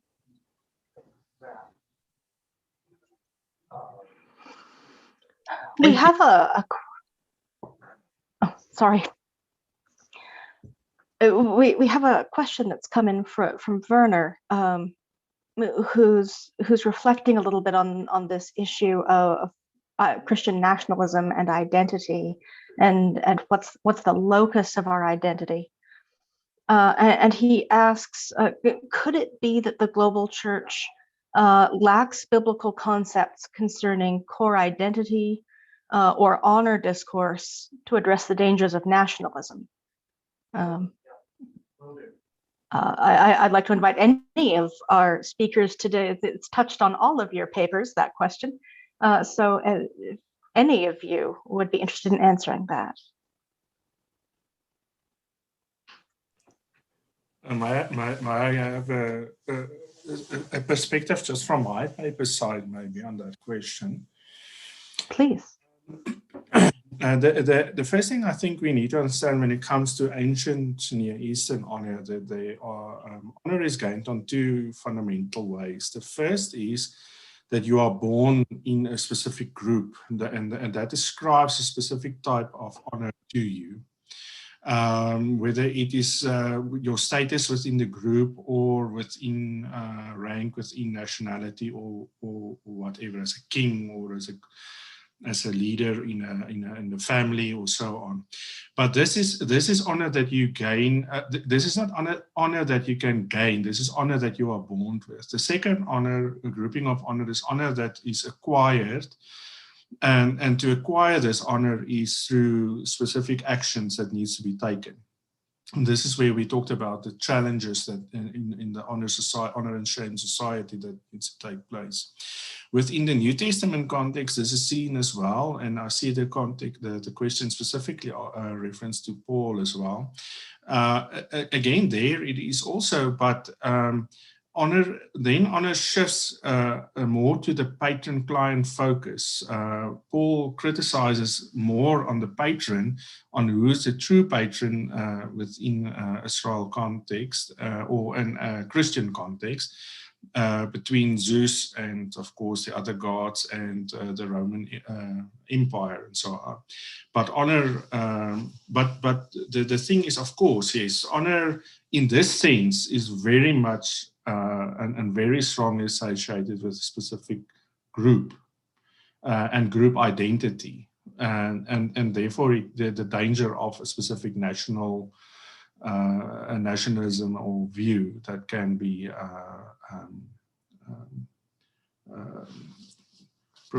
in propaganda, can be an ideology that can grow out of it, and that is what we see within the New Testament, in the Old Testament specifically as well. In the end, it ended with the different sects that we had within Judaism as well, how they each perceive their own honor in that sense. So I think, yes, it is a danger. And I mentioned to Helen as well when she read her paper afterwards that in South Africa, we see this as well within the race differences within South Africa specifically as well, within Afrikaans-speaking groups, that there are Afrikaans-speaking groups that view themselves as South Africans or Africans. But then we've got a specific group of Afrikaans-speaking South Africans that view themselves as well as Boers or farmers. And they view themselves in an isolated manner and acquire the honor for themselves. And this is a type of nationalism that expires within in South African context as well. Believing that God is only their God. It's almost the type of same scenario we see within Ezra and Nehemiah. Who's the true group? The guys that were sent into exile, or the guys that stayed behind? And I think this is one of the dangers that we are seeing in an African context as well. So I think I will leave it there to hear from the other members as well, but just from our perspective or context. Yeah. Oh, thank you. That's really helpful.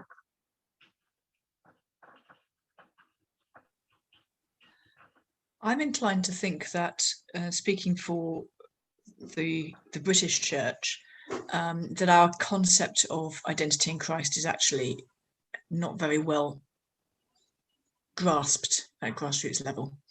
And the reason I say that is because I think that the sort of conversations that we have with people, I think people view being a Christian as being like being a member of a badminton club or, being a chess fanatic or something. It's great that you are, but it's not, doesn't fundamentally alter who you are.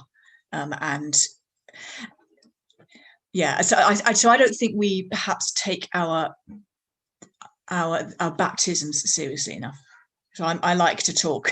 when I've been in pastoral ministry, I've used the illustration of a hard-boiled egg. It looks the same on the outside, but it's actually fundamentally different on the inside, and that's one of my kind of standard baptism sort of talks. I just don't think we get that very well in the British Church, and therefore I think we're susceptible to taking on other identities that can be matter to us at least as much.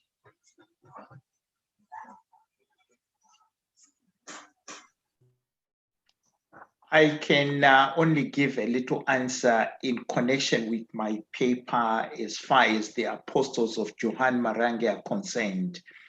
They have an exclusive view of Christianity where if you are not part of their group, you are lost. So that's their view. And it's not them alone. There are a number of other African independent churches which also have that view. And to me, that's where when a member has been excluded from the church, there is this shame that you are no longer part of us. And they will try by all the means to come back to the fold because you are now ostracized and you are not engaged in many activities which are central to your life. Yeah, I have a feeling this conversation could go as long as we would let it, but it is 9:30 and I do want to respect people's times. Let's thank again all our speakers. This has been a really wonderful time together, and I want to thank all of you who've attended for spending your time in this way. Please consider coming to our other sessions. We have another session, I believe this afternoon or evening at 7 British summer time. Please correct me if that was wrong, Helen. Correct. I believe it's part 1 of traditional biblical hermeneutics. Yes. If you're not overly familiar with the work of the CSBV, please check out our website. It's quite user-friendly and informative. There's a way to contribute to our work if you are so inclined. We have a blog, a main blog, and also a new blog on preaching the difficult texts of Scripture called Sunday Sermon, Monday Morning, MOURNING. Let it not be said that academics don't have a sense of humor. Check out also our podcast, I believe hosted these days by Doctors Maria Power and Michael Spaglione, called Guns and God, looking at issues, especially such as Helen has talked about today, issues of nationalism, issues of the politicization of Christianity. And yes, please do watch for, and if you're so inclined, contribute papers to our forthcoming journal. we are very excited to get that off the ground, but we could use some of the excellent quality submissions that I'm sure could be represented by many in this room, this virtual room. So I think that's everything I have to say, except for thank you again for your attendance, for your excellent questions, and once again, finally, to our speakers.